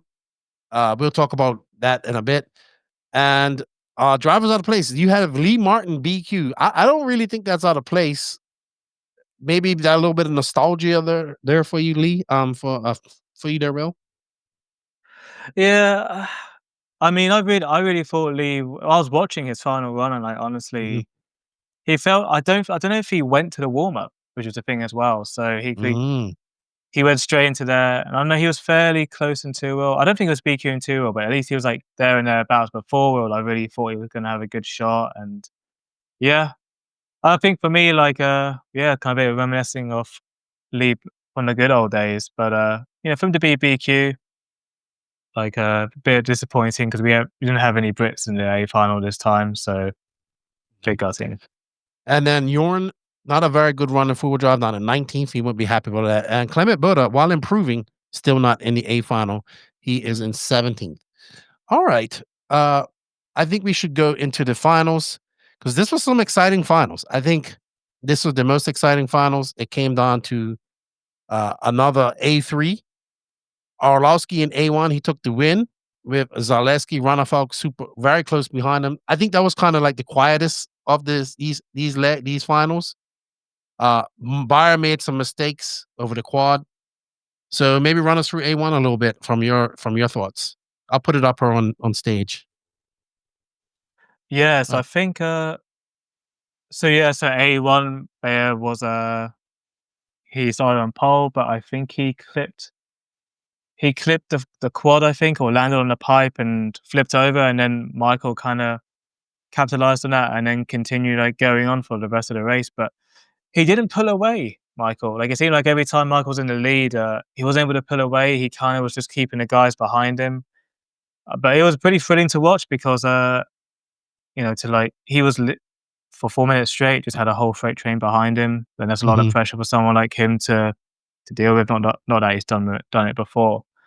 So yeah, he managed to take A1, and you can see he's pretty happy there. I think he was pretty happy as well because he went over to redeem himself on 2-wheel. Oh, more people gonna get triggered over those ads. You know what? I'm gonna figure out how to not have ads. Everybody, I'm sorry. There you go. But I think Michael was happy to redeem himself, and especially he's got a new car as well. I think anyone that they were running a prototype car probably was definitely wants to make a statement and probably win. So I think that was a step in the right direction. Unfortunately, he wasn't able to get the win, but obviously we'll go into A3 because that's a whole topic in itself, especially the last 20 seconds. So yeah, that's kind of how leg 1 kind of finished up. Yeah. So A2, we had Bayer, who took the win. I'm waiting for the controversial move. So Bayer got out front and took this. We're watching. Actually, let me put it up right here. So we're about 35 seconds into A2. It looks like Bayer's just kind of checking out. You can see he's starting to gap Orlowski here. You don't want to know what I think, and I know disrespect to Orlowski. I just don't think he had the pace of the XRAY drivers. I think Bayer is just looking really good out there right now. Yeah, I think the best way to kind of explain it, at least from my side, was the XRAY. Bayer didn't have to push, but I think Michael had to push. At least that's my observation. Even Ronafalk, it looks like he was pushing for sure, but I think when he pushed, he had just more pace than what the other guys did, especially Michael. But then Michael starts to crawl in until he makes the. I don't think he makes a mistake. It's when David gets past him. Yeah, we're gonna get to that. Bayer takes the win in leg 2. I don't think he had any big errors. But and then David got second, and I think Orlowski got third. So I guess we can. I'm waiting for the move to come up so we can kind of. Yeah, I'm gonna fast forward a little bit here. I have a feeling it happens with a minute and a half to go. Yeah, let's go. We got a minute and a half to go. So it might be here. Let's see. Is Bill right? It looks like he could be right. They're actually very close. They're actually bunched up. So that's Beyer, Orlowski, and Ronafalk right behind him. Nope, not that lap. It must be the next. Nope, must be the next one. All right. Well, okay. So I said Orlowski doesn't have pace, but I'm actually looking at it now. He's right behind Beyer. So he did come on into the third leg of this race. And he is right hounding the rear end of. Ooh, okay. So he has a little tap. I think this is where it all starts for him. And that allows David to just get up on his rear end, hound him. And now he's like an X-ray sandwich. And there he goes. Wide. Yeah, there you go. All right, let's wind that back. And let's slow it down. So that's the incident. This is the incident. Now, what was the general feeling about this incident in the pits? I think if you want me to be honest, I do want you to be honest. I think it was very robust, but it was fair, I think. Because you can see, like, Michael obviously went wide, and it looks like here in his camera angle that David basically, like, shafted him. But I'm going to tell you where this started. Go ahead. But I think realistically, Michael went wide and David saw an opportunity, and I guess you could argue David was on the line. Because when I heard the refs making the call, and that was their take on it. They said Michael landed wide and David were on the inside, and Michael tried to shut the door. I guess my only thing there is it looks like Michael was still in the front, and I think that's where people are getting a little bit off. That was his takeout. But I think that's why I say it was robust, but I think it is what it is. All right, so I saw this just now. This is where it went wrong for Mikkel. He comes around, he's too tight. He clips that pipe, and then he clips this pipe slightly. It's slightly, but it's not enough to unsettle the car. But I guess it sent him wide, maybe. Let's see. Let's go back. Right there, he's like, right here from this angle, it looks like he's hitting the pipe, right? Let's see. Because, yeah, okay, no, I take that back. It does upset the car. Like, ever so slightly, but it did. And you can see there, like, it looks like it was a tap from behind. It wasn't really side by side, but it is what it is. So right there, Ronafalk has the inside line. But you can see Orlowski's still ahead, which is, I think, the argument. I could see both arguments here, but I can see why the referee didn't give this a penalty. Because it's like Ronafalk has this line. Orlowski was out here. I know people ain't going to agree with me. They're going to say I'm a Ronafalk fanboy. And Will is a Orlowski fanboy, by the way. So I'm only joking. You are an Orlowski fan. But at that point, Ronafalk kind of, okay, people can say, well, his wheels are ahead of him, but Ronafalk has the line. Orlowski came from out her and squirted back in her, and then they got entangled. You know what? People are like, yeah, I think this is a racing incident. I don't think Ronafalk took him out. I think Ronafalk saw him go wide, you go back. Ronafalk saw this happening from this start. I'll tell you where Ronafalk saw it. He saw it. So here we have Orlowski. He comes over. He just gets a little bit upset there. He goes a little bit wider than usual. Has to bring it back in. Over rotates. Clips that pipe. Sends him wide. At this point, Ronafalk's like, all right, I'm going on the inside, which he should. Ronafalk's still holding his line. And then Orlowski tries to cut back in and gets the shit end of the stick. To be fair, I think this could have went either way. I think this could have went as a penalty for Ronafalk if a referee really wanted to be significant. But I think the best way it went was, I think it was 50-50. I think that Orlowski got off his line and he went wide, and then he tried to squirt back up in there. And that's when he got entangled with Ronafalk. Ronafalk was still holding his line. He dove in there. He had to dive in there.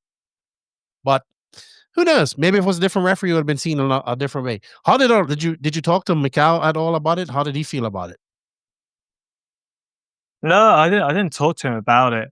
I mean, I think understandably he was annoyed, but I think with the Schumacher team manager, he should be. They were like, obviously, they were talking to the ref about it and trying to get it overturned, I think. But in the end, the ref's decision is final. So I think they left it and then it went down to A3. That's what it comes down to. And we're going to get into A3, which is fucking crazy, as you say here in the notes. It was absolutely mental. All right. Well, let's go. While you talk about that, I'll get to the incident. We'll get it playing here. If you go to the last 30 seconds, that's the juicy stuff. Okay. All right. Well, start us off with A3, Will. Yeah. So A3, what do I have here in my notes? I can't remember if Bayer made a mistake or not on the... I didn't write... Did I write it down? A3... Bayer had to make... He makes a mistake here. He is currently... Yeah, okay. Yeah, I remember now. Okay, so Bayer made a mistake, I think, on the second lap. He was going over the quad, and I think he landed on the pipe, and then he had to get turn marshaled. And then Orlowski managed to capitalize, and then he was leading for the next 4 and a bit minutes. Actually, Orlowski made a very good pass. Sorry. I have it right here. I have it right here. I'm getting confused myself. But yeah, I think don't worry. Where did he make the move? Where was the video? So right here, you'll see it. So this is lap number. They're going on lap. Before the 180. Mm-hmm. Okay. So yeah, Orlowski makes a beautiful passer. He does clip Bayer, but I think this is for... so Bayer starts it here. He gets up on 2 wheels. Orlowski's able to come through. And you know what? I would apply the same rules I apply to Ronafalk in that situation. I think Orlowski is clear with that.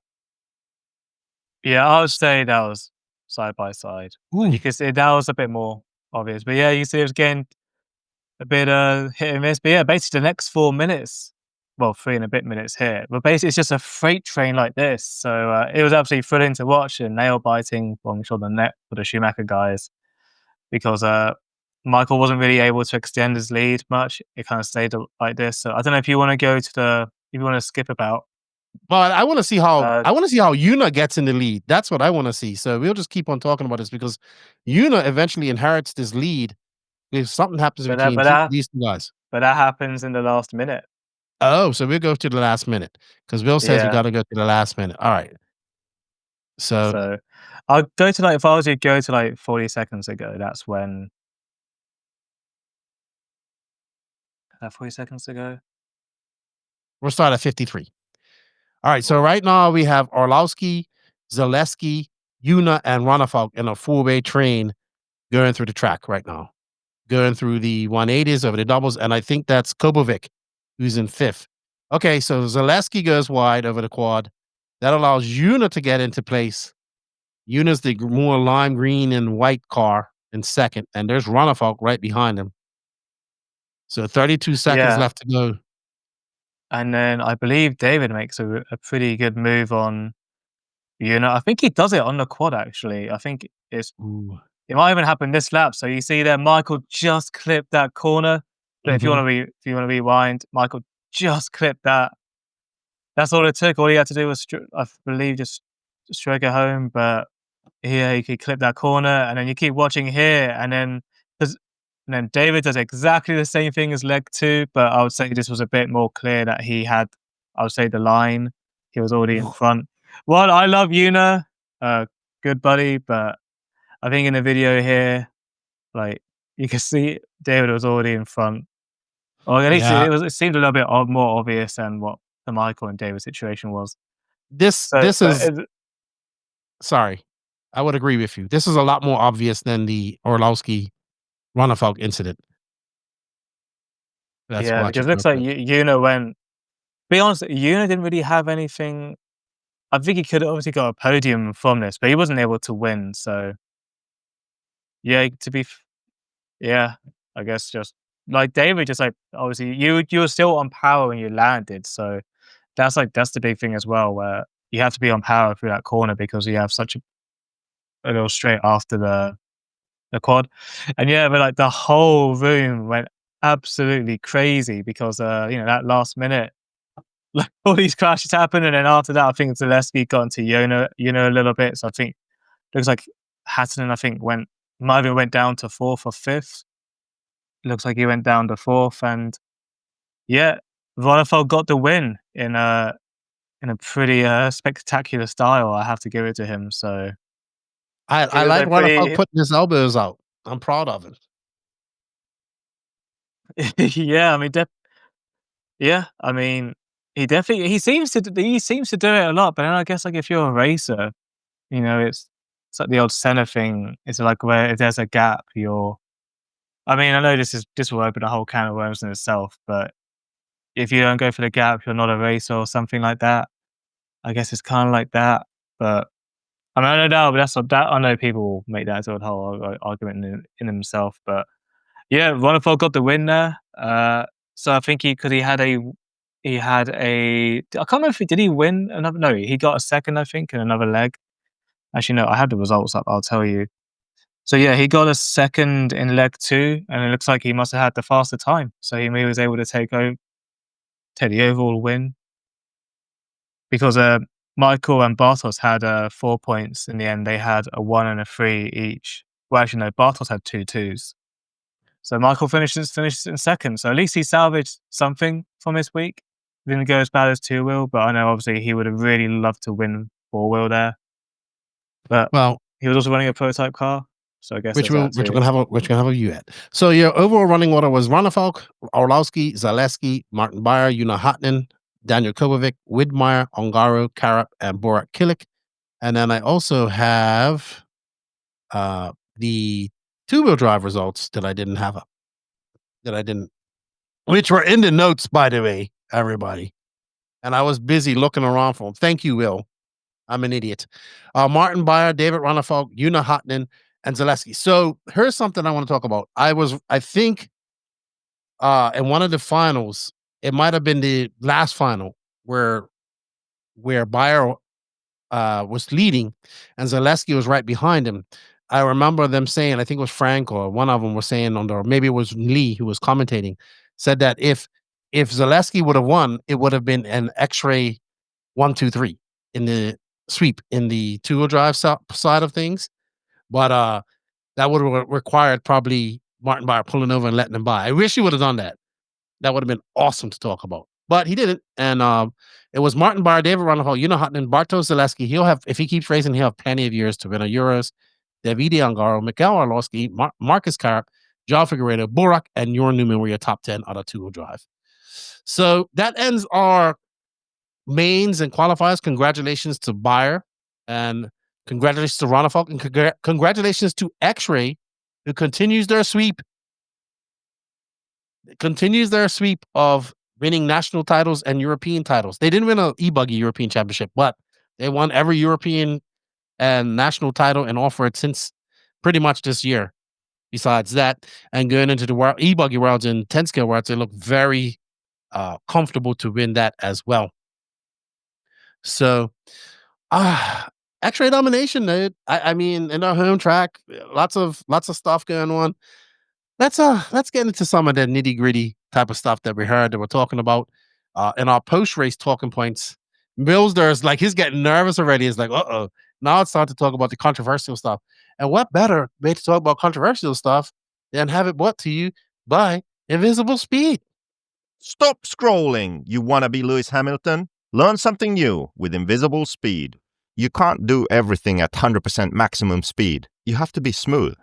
I mean, when you drive a real car, if you drive a real car, how do you just, when you get to a 90-degree corner to turn into the parking lot, do you go like that with the steering wheel? Do you like slam on the throttle and the brake? No, you probably turn the wheel smooth and get on the throttle smooth.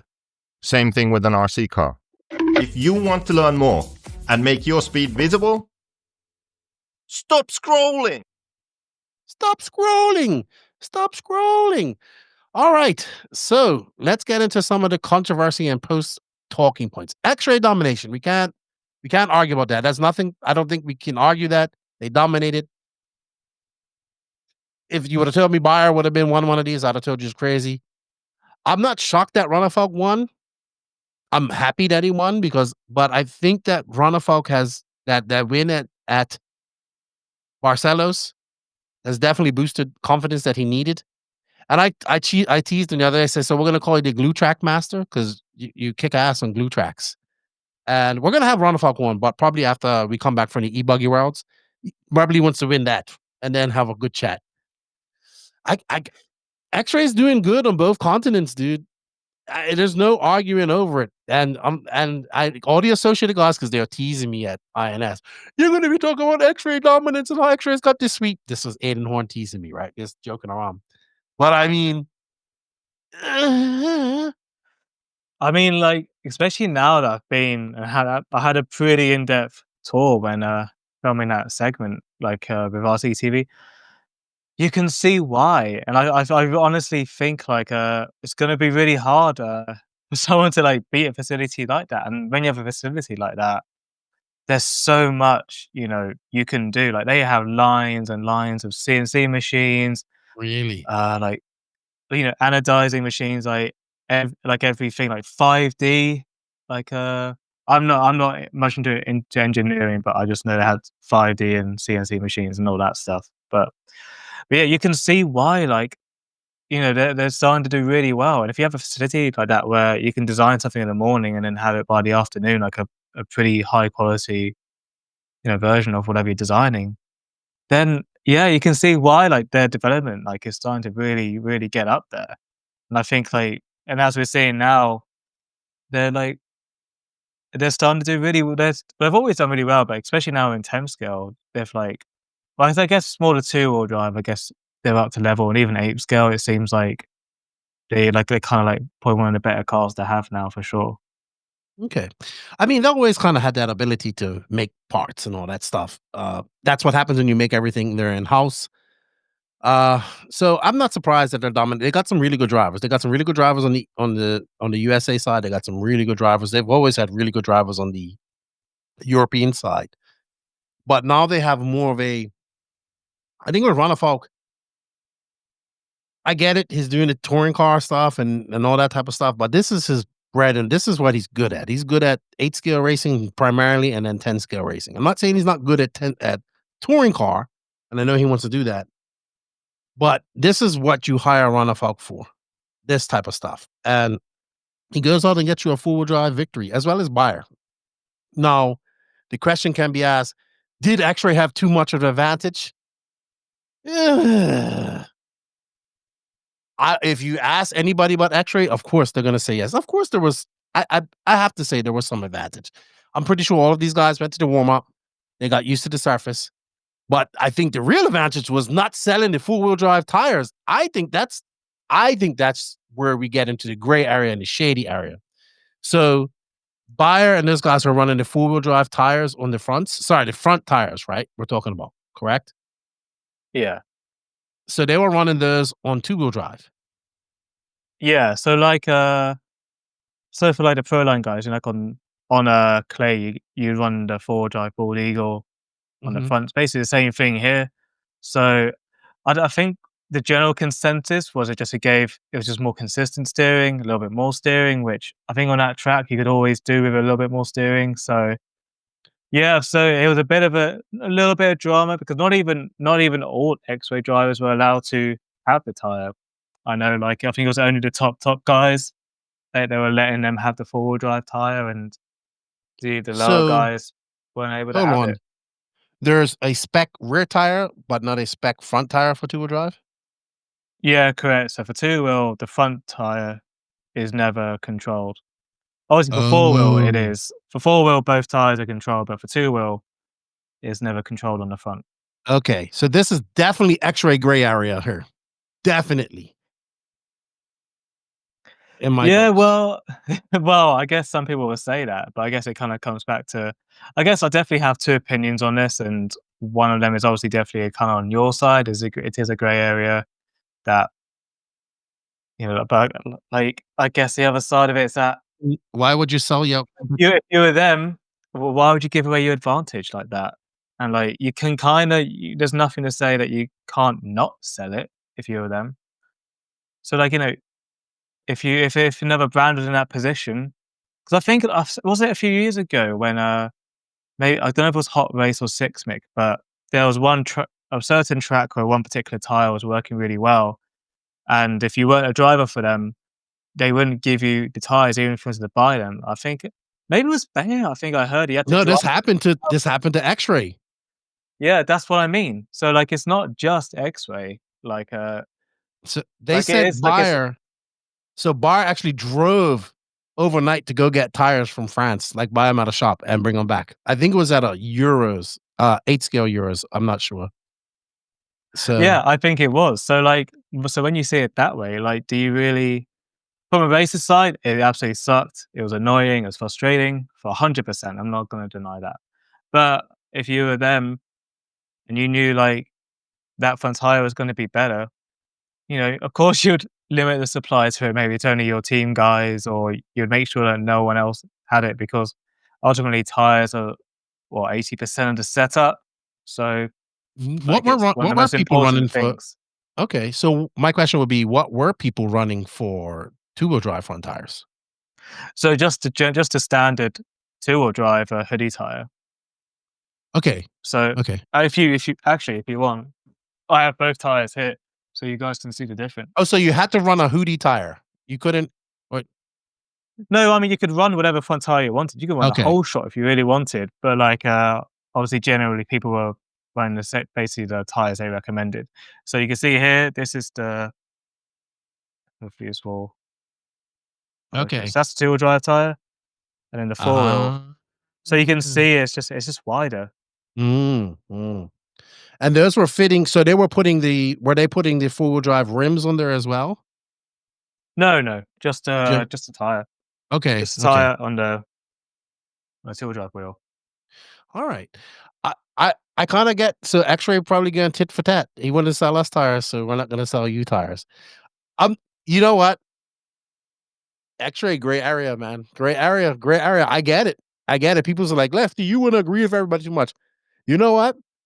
You're going to take, if this is racing and you want to win on your home track, you're going to do all that you can to make sure that your competition does not have an advantage like you do. So I get it why racers are upset, but I'm also like, that's fucking brilliant by XRAY. Like my evil Dr. Evil mind's like, that's fucking brilliant. Like that's fucking brilliant by XRAY. And I'm actually honestly not surprised at all by that, to be honest. So I could, but I understand the kerfuffle and I understand why people are upset, but it's not spec. So they can do what they want. But somebody would have to go drive to wherever, I don't know. I guess they don't sell them anywhere else in the world, anywhere else in Europe. So nobody made an overnight drive like Bayer did to go get those seismic tires that he needed that they needed at the Euros. So, hey man, XRAY was, I was making sure that they had an advantage of some sort. Now, as for people going to the warm up, yes, I know your argument, but everybody can go to that, right? It's not just open to them. You can go to the warm up. I think that's not, I get it. It's an excuse, but it's not an excuse. We've had this discussion before. We had this discussion with a fellow UK driver whose name begins with an S and has an M in it as well. But I'm kind of on the fence of the four-wheel drive. I'm on the fence where it's brilliant, actually. I think it's brilliant by XRAY to do that. Is it first sport and all that type of stuff? Yes and no. Because you don't give your competition advantages, right? Especially at a European Championship at home, but you want to win. But I get it, why people would be upset that they couldn't get that. But there's nothing you can really do about that if they won't sell it to you. No one says they have to sell it to you. And also the other thing is, I think they were commercially available before the event, because obviously people ran that tire at the warm-up. So I think that's the thing is, you were able to get it from somewhere, but I guess people didn't think about it because obviously XRAY aren't going to tell you what people were running. But yeah, they weren't selling it. they weren't selling that tire really to anyone. Even other X-Ray drivers, I think it was only top guys that were getting it. So I think I don't know if even Johnny got it for 2-wheel. That's what I mean. So it sucks, but that's how it goes, right? That's how it goes. X-Ray can say, "Well, look what happened to us at the Euros when we needed seismic tires, and nobody would sell them to us." So that's a moot point, tit for tat. Another point was brought up was the team managers meeting. No allowed celebration on the rostrum, and we saw lots of celebration on the rostrum from Bayer. We saw from Ronafal. I still don't understand why these drivers insist on hitting the hard ass fucking driver stand with their hands. You know, their hands is what they make money with. All you need to do is do a Barry Baker and celebrate. Barry Baker, he punched it or something like that. He was mad, but this celebrating and smashing your hands on the fucking driver stand should stop. Can we just fist pump? Yeah. We don't need to damage our hands. But it's like when you're like really, you know, like you can imagine how much emotion is going through you, and like, you know, when you win, I know what you're trying to say, but like from someone for someone that's like won like a race and stuff in the past. I don't mean like a small club race. And I know I'm bigging myself up here, but like I've won Winter Series races or whatever. Like you know, when you get really excited, you win and your emotion just comes out. It's just like the celebration. I get what you're saying, and like, oh, it's not good, but that's a European champion, especially for Bayer. Like, get the guys, agree. You know, let him hit it. Like, but we saw Noah Ben Mohammed. Now, I heard it was excessive celebration. I heard that Noah Ben Mohammed's case in the Euros last year is like he fell or something like that. Now, but it's still celebrating, right? I think we should let them celebrate. I have no issue with them celebrating. I get why they don't want the rule. I think these drivers need to stop hitting the driver stand, because now everybody's going to do it. Every up and coming race is going to be like, yeah, I won.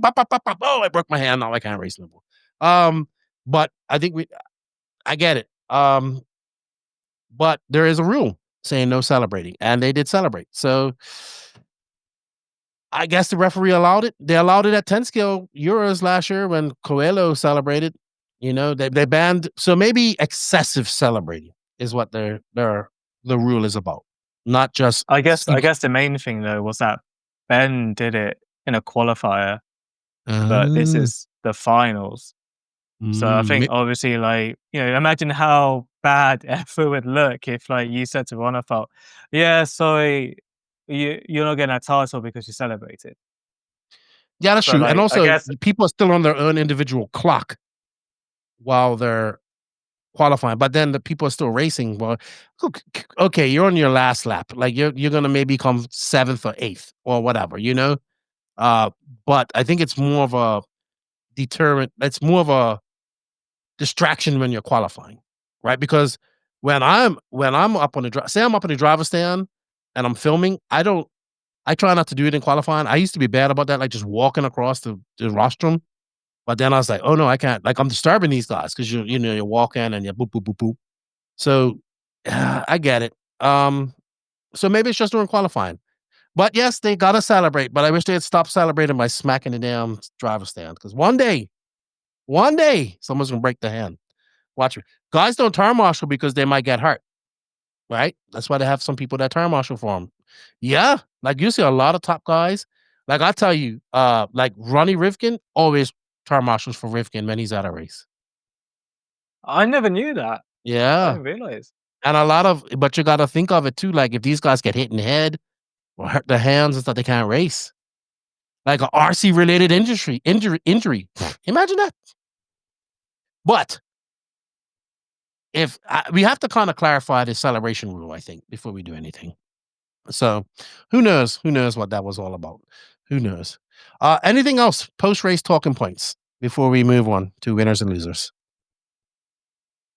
Just trying to look for my notes for anything. Winners and losers. Like, I guess we haven't gone through the brands yet, have we? On that. No, but we're gonna do that right now. We're gonna go to winners and losers. But let's do that now. Let's shout out to Beach RC and for all their support. Thank you to Beach RC. I'm going to Masters of Dirt in Arizona. Oh yeah. I'll be. You didn't come when I went last year, and now I'm not there. You're gonna go. Well, it's part of a 6-week 6-week tour of the USA. So yeah, it's gonna be it's the third race of 6. So I'm doing all this because I'm still trying to find my ad for it, because I should know this because I'm a professional podcaster, and I still can't because I have all these videos here. There we go. BeachRC.com, the racer's one-stop online hobby shop. Choose from all the popular brands and variety in stock with super fast shipping and great customer service. BeachRC.com still has the local hobby shop feel with all the benefits of the internet. BeachRC.com is the exclusive distributor for Ultimate Racing, S-Works, Pro Circuit Racing tires, Nitro Lux fuels, and Assault RC performance products. So fill up your cart and check out at BeachRC.com today. Thank you, BeachRC, for your continued support. We do have an affiliate link in there, and I look forward to going to Masters Dart. I'm sorry I cut you off. You were about to say something. I played the commercial. I do apologize. No, all I was going to say, just my buddy Darren's going, so just say hi to him for me. I'm actually looking forward to going to Hobby Action. It's a place I've never been and I want to go. You've been before, so yeah, I'm looking forward to really cool. I think after like Hoodie Arena, that's probably like the second best facility I've probably ever been to. All right. Well, we're going to get into the BeachRC winners and losers. XRAY Schumacher, you have as winners. I would say so, because the only person that really did well in the finals with Associated was Una. Not saying that, all right, Ongaro had a top 5, but the other AE guy, which was Marcus, kind of didn't show up. You have losers, S-Works? What? I would have S-Works as medium. Well, I couldn't leave losers empty. I have nothing against S-Works. I just thought because Jorn was like 19th, Mika didn't make the main in 2-wheel. Yeah, but Jorn had a TQ, didn't he finish like towards the back in the end of the final? Yeah, but he made the main with the brand new car. I guess there's that. So maybe, is it like a middle ground, like medium losers? I think there's some biased team associated stuff going on her, because I'm calling an audible her. I'm calling an audible her. I'm putting S-Works in my book. I'm putting S-Works as medium, and I'm putting team associated as loser. Come on, Will. Okay, fine. I think there's some biased team associated stuff going on her. But your opinion was... I could have put associated in winners, but obviously, of course, I didn't. How? They won. What did they win? Yeah, but Una was really quick in both classes. Oh, you know what? Really quick. I'll put Schumacher as medium, because they didn't win nothing. Yeah. Well, they TQ'd a few rounds in 2-wheel. They have almost won the race. And it's almost. I farted and it wasn't really what I thought it was, and I almost had an accident. So I don't know. I don't know. I think the only winner from this race was XRAY, to be honest. I have them as the only winner. I will put Schumacher as medium. I will put S-Works as Massa Manus. And I'm going to put Team Associated in the loser pile this weekend. I know that hurts your heart. I know you don't agree with me. But to have top... I'm going to cry myself to sleep now. I know. I don't know how you're going to live with yourself. I expected more from Carrot, I would say. I would expect him. What? He's still... Look, we can't win everything, right? He's still got a illustrious career. I'm going to put Mugen. You know who I'll put? Mugen as a winner. Made the final. The one. Both finals. Prototype car. Only real Mugen out there. Mugen, XRAY, my winners. And Will has XRAY and Schumacher. He has S-Works as a loser, and Medium as team associated. How much did Drescher pay you to put associated as medium? I plead the fifth. Can I say? All right. Let us know what you guys. Let us know what you guys think. Do you think XRAY was the only winner? Do you have Mugen as a winner? I do. Schumacher, S-Works a loser? I don't think so. Team Associated should be winning this stuff. They want to win this. They want to add to their championship title box thingy that they have, So they had the drivers to do it. Drivers. Winner. Ronafalk and Zaleski. I would not agree with that. I would add Bayer to this, to be honest. I don't know why I didn't add Bayer to that. But I was putting these notes together too quick. Yes, she was. We're putting Bayer on there. Okay, we agree. Winners for sure. So we agree that Ronnefalk, Zaleski, and Bayer are winners, which are all X-ray drivers, by the way. So the only winners that we have there. Loser, Orlowski. I would have to agree with you on this one because Orlowski, we expect him to win these races, right? But he made a lot of uncharacteristic mistakes this past weekend. Touching the pipes. Okay, we can argue about the Ronnefalk incident a little bit, but it started corners before that with him making mistakes. So yeah, I have him there. Schmedium, I'm sorry. I like Marcus Carup. I do, but I'm putting him in the loser category. I'm sorry. I'm putting him there because I expect better. I would agree that Burak and Ungaro are Schmedium as well. So yeah, because I think there's something we agree on. We do. We agree on three things here besides Marcus. And no offense to Marcus, he has plenty of chances to do this, but I just don't have him in Schmedium. Schmedium would have been a top 5. So that's my thoughts on that. And you know who I'm going to add to this? Jorn Newman. He was Schmedium. If there's a thing between winner and loser and Schmedium, he's above Schmedium. Because he made the final and he TQ'd Iran on a brand new car. And he's older than all these guys. Besides Bayer. So good luck to him. Any adjustments to that before we move on? We're going to look at some prototype cars. But before we do that, let's pay some bills. Sidewinder Fuel. Morgan Fuel has been collaborating with many of the world's top drivers for over 35 years. Nothing to do with Nitro on this podcast. This has enabled them to test their fuels in many of the most challenging situations and take development of competition fuels to the next level. The result is Sidewinder, the market's most powerful racing fuel. This fuel is track tested and proven by national world champions, including Ryan Cavallari, Ryan Mayfield, Greg Degani, Mark Pavidis, and their top driver right now, Fee Long Win, aka Little Bump, who looked very impressive in that new MP11 Kia show at Wicked Weekend. These drivers appreciate that Sidewinder is blended perfectly for the high-performance needs of competitive racing. Don't let victory slip through your fingers. Purchase Sidewinder today. All right, well, so let's start off. We had the Mugen prototype. You didn't get no pictures of it, but let's bring up... this is where we really need Max, because this is where Max goes into extreme science mode with everything. Like, I could look at these cars and I still want to know what the difference is, but SRX debuts a new car, which I think is good for them, new two-wheel drive car. Maybe give you your thoughts if I'm watching it in person real quick. Yeah, it looks really good, to be honest. Like, I remember, I probably shouldn't say this, but I remember like one of the, it seems that the S-Works program, I'm not going to say who, but I remember, but like someone told me like who was an S-Works driver.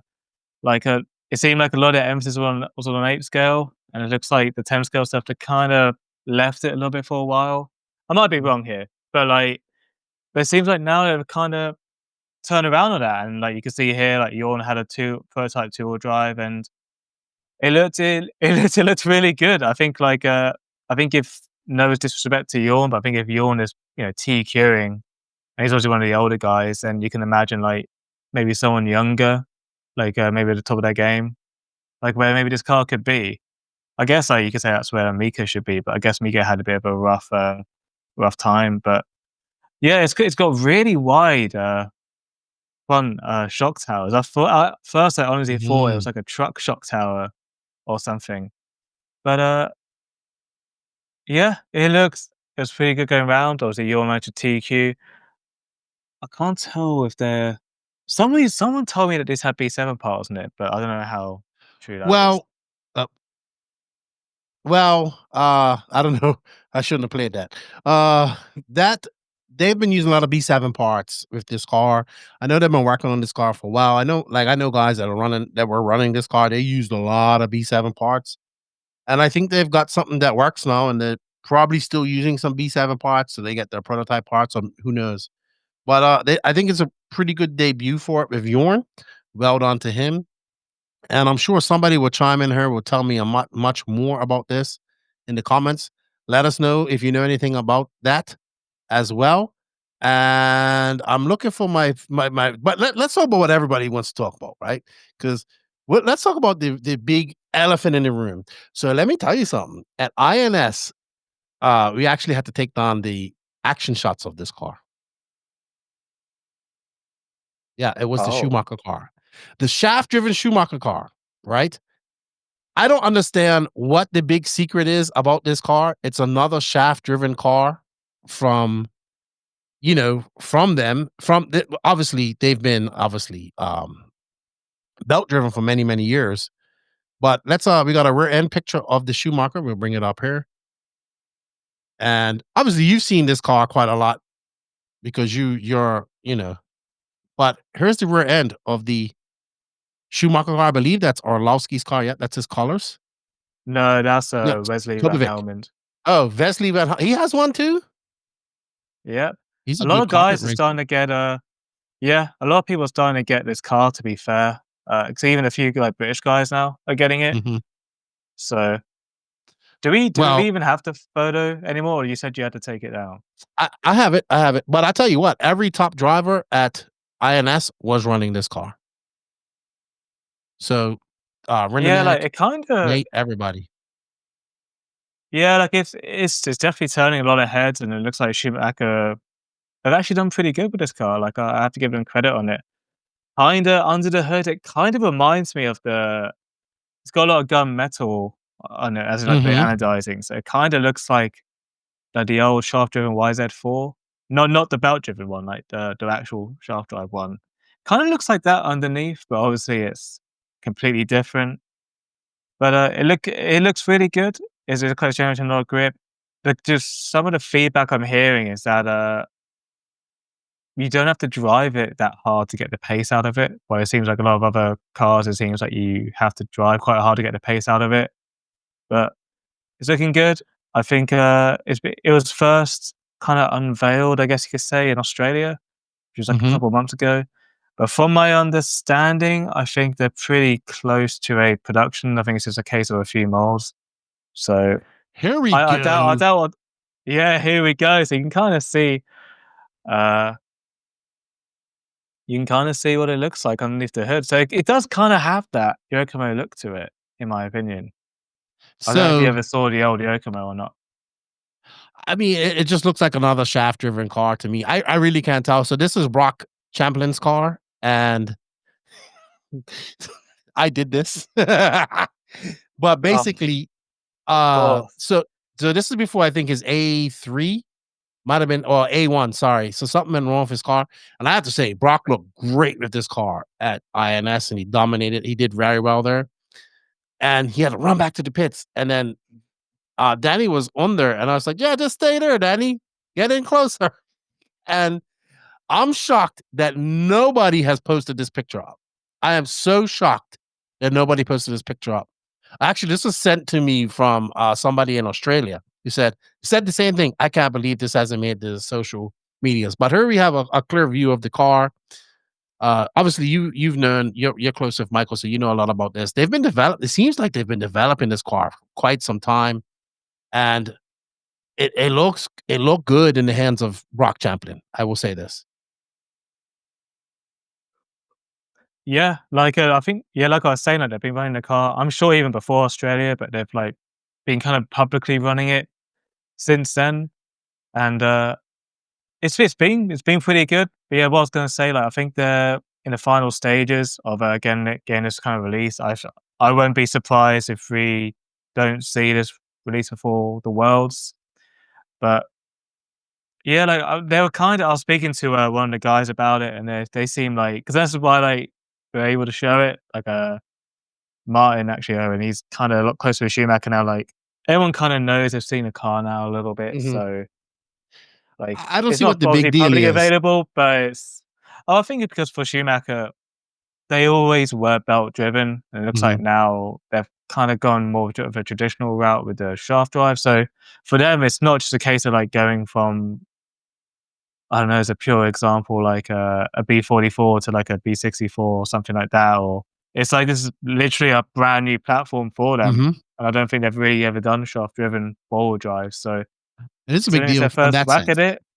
Yeah, that's what I mean. So I think that's why it's such a big deal. It's the same thing when the Schumacher two-wheel drive came out and it was a gearbox instead of a belt drive. So interesting stuff. But I think it'll be good. Like, I think a lot of people complain about the belts. So now it's like they've got a shaft drive car. No one can really complain anymore unless they're like stripping gears or something. So I think it's going to be good. What about the B8? How was that? It seemed pretty good. I mean, was very fast with it. How about in general? I watched the walkabout, and Marcus and everybody seemed to be happy with it to an extent. What's your thoughts on it? Yeah, I mean, I can only talk for Europe, but I think it's been a little bit of a learning curve, but like it's really starting to get there now. Like we just had our national this weekend, and Tommy Hall like cleaned up for sure in 4-wheel, because Ben is actually, some people know Ben Smith, like upcoming, and he's basically there now, like a really top guy in the UK and even in Europe now. He's been running that car. He has a chance to win the 4-wheel drive title, and he's basically been dominant with that car all year. And Tommy managed to like not only win the finals, but I think he won with like half a lap or like a very substantial lead. So, but while at the national, that Neil won his 100th, we struggled a little bit, but I think it was the first time we ran the car there. So, but it's actually looking really good. And obviously, got on really well with it. We had another two.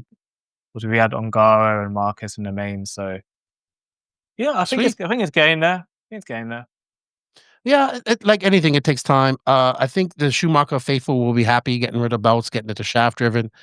It was good to see. I mean, I tell you what. Now I'm throwing Brock into that mix of possibly winning a world championship as well. So he looked good. He looked very good with it, and we shall see. We shall see. Exciting times. Exciting times. Can't wait for the 10 scale world. Did Brock go to the warm up or not? I don't know. World warm up. I don't know if he did or not. Because I thought he would have. I thought he would have gone, because that would be quite big. It looks like going there is a massive advantage. It's like same thing like with the arena if you went. You know what? We have to stop considering Brock champion just a carpet racer, because that dude's damn fast on all surfaces. Well, I think even in 2019, I remember seeing him. I think he might have won the B final on 4-wheel back then as well. Yeah, we shall see. All right. We'll see. Will, closing thoughts on the Euros before we wrap this up. We've been an hour and 8 minutes over schedule. Honestly, I think it was a really good Euros. I'm really happy it was back on dirt again, because basically since COVID, it's just been on artificial surfaces, which I get, because that's kind of all we race on. But I also think now, like the Europeans, whenever we go on dirt, like we're nowhere. So I think it's good to have dirt back in Euros. I really hope it sticks and we kind of race on more dirt tracks. Definitely need more dirt tracks. But I mean, obviously, closing thoughts. Honestly, the XRAY Hoodie family did a fantastic job with the track, the event. Obviously, congrats to David and Martin on their results. And yeah, really good event. I would agree there. I think it was better than last year's one. I wasn't really happy with the track last year, and it had potential to be really good up there in Malmö in Sweden, and it just was kind of lackluster in my opinion. This track, I enjoyed it. I enjoyed all of the 6 finals. I watched them. Rewatched them again today. It was some exciting racing. It's good to see Martin. Like I can't hate on Martin Bear. Like I congratulate him. I think he done good. I'm uber pumped for Ronnefolk too. Got his mojo back, and XRAY is doing well, man. XRAY is doing well. Like I can't. I've said it over and over again. You would think that XRAY is paying me to say this, but they ain't. They're doing well. They're doing quite well, and you have to give people their flowers when they're doing well, right? And then they sprinkle in a little bit of gray area. Now, what I like, a little bit of drama. Not selling 4-wheel drive tires there. Love it, love it, love it, love it. And you know what? It was a great weekend of 10 scale racing. It was some good racing at INS that weekend and at Hobbyplex, and it was some great racing for Euros. And it seems like it's a great year just for a 10 scale period. Maybe because I'm really paying attention and I'm really involved in the 10 scale world this year. But it's been exciting. I'm kicking myself because I'm not going to the Worlds. I really want to go. I have the time off. I could be there. I just have to get money to go there, right? I really want to go to the Worlds. I have a spare room. I have a spare bed in my room. So there you go. You don't want me to sleep in your room. I snore loudly. Oh, don't tell me like Matt. If you're as bad as Matt and Frank. I am the worst snorer. It sounds like a lion. In and out. Okay. Inhale.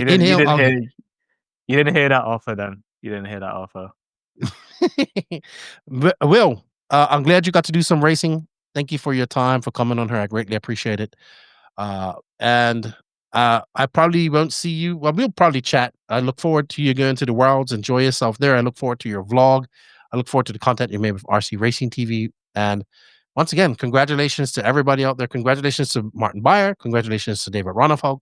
Congratulations to XRAY on winning sweeping the European Championships, and a good contender. We got the e-buggy Worlds coming up. They could possibly win that. Fend and Ronafalk's going.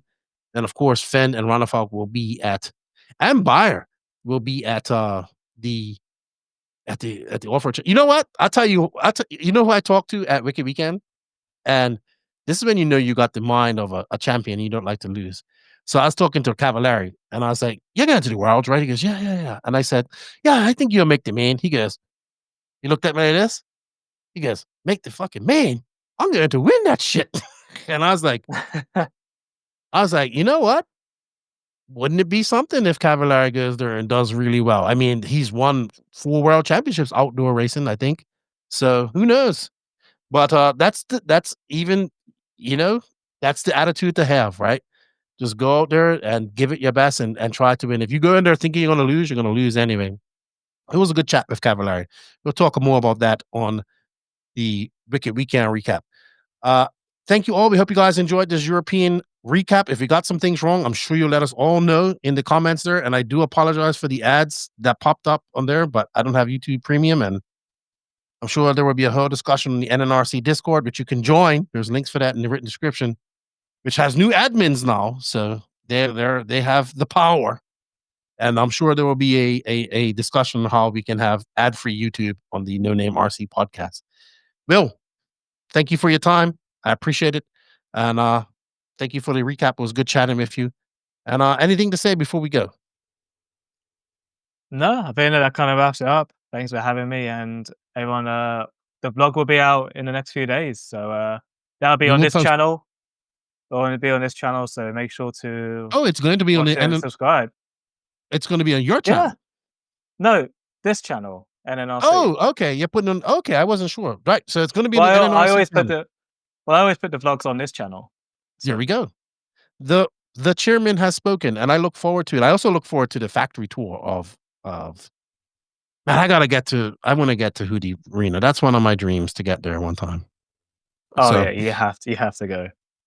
All right. Well, if you guys have any questions, or if you have anything, if you have any comments, please don't forget to hit that. Leave us a comment in the comment section. If you're listening to this on audio only, leave a review. I want to say a big thank you to all our sponsors. And I want to say a big thank you to all of the NNRC squad around the world. We can't do this without you. Thank you all for the support. Don't forget to hit that like notification button on YouTube if you haven't done that already. A big shout out to our patrons of the NNRC and YouTube members. You guys get early access. And a big shout out to our sponsors. Remember, showing the sponsors some love, shows the podcast some love. And we have in the written description, we have links for all of these sponsors. They are J Concepts, High Tech RC, Sidewinder Fuel, Latera Racing, Invisible Speed, ML Toys, Side Piece Racing, Dollar Hobbies, Elite RC Productions, RC Project, Mayako, Techno RC, BeachRC.com, Racecraft USA, and Clinic RC. From Lefty and the chairman, you guys are out. And we'll see you at the next one. We'll probably be having you on for the World recap when you get back in a couple months. But into that, get some rest. Keep the tan as much as you can. You're probably going to get a tan down in Australia when you go there, because it's probably going to be summertime there for them. And if I don't have you on here before the Worlds, good luck at the Worlds, man. Enjoy yourself. Go cage diving with great white sharks, or not with a cage if you want to be brave. And enjoy yourself, man. I mean, look, the Worlds is going to be awesome, dude. The Worlds is going to be awesome. I cannot wait. Yeah, I absolutely can't wait. It's going to be a really cool experience. And yeah, going to be vlogging out as well. So that'll be another episode coming as well. So even That's better. Right. And obviously, thanks to J Concepts for the support on that as well.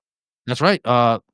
J Concepts is helping you up with your vlogs and helping you get there. That's J Concepts, man. They put a lot of money back into RC. Awesome company. And they put them. They are our primary sponsor here, and I love it. Me and Jason have nice conversations when we was at INS chilling out talking.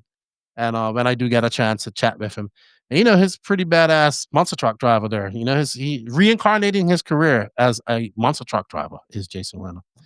And if you want to hear some more Jason Renner, we have INS podcast. I think the last INS podcast was really good. Really good. Go check it out if you haven't already. From Lefty and the Chairman, you'll see later. Nitro's glory. E-Buggy pays the bills. But 10 scale builds the skills, and monster trucks just pure fun. Lefty and the Chairman. We're out. See you later, folks.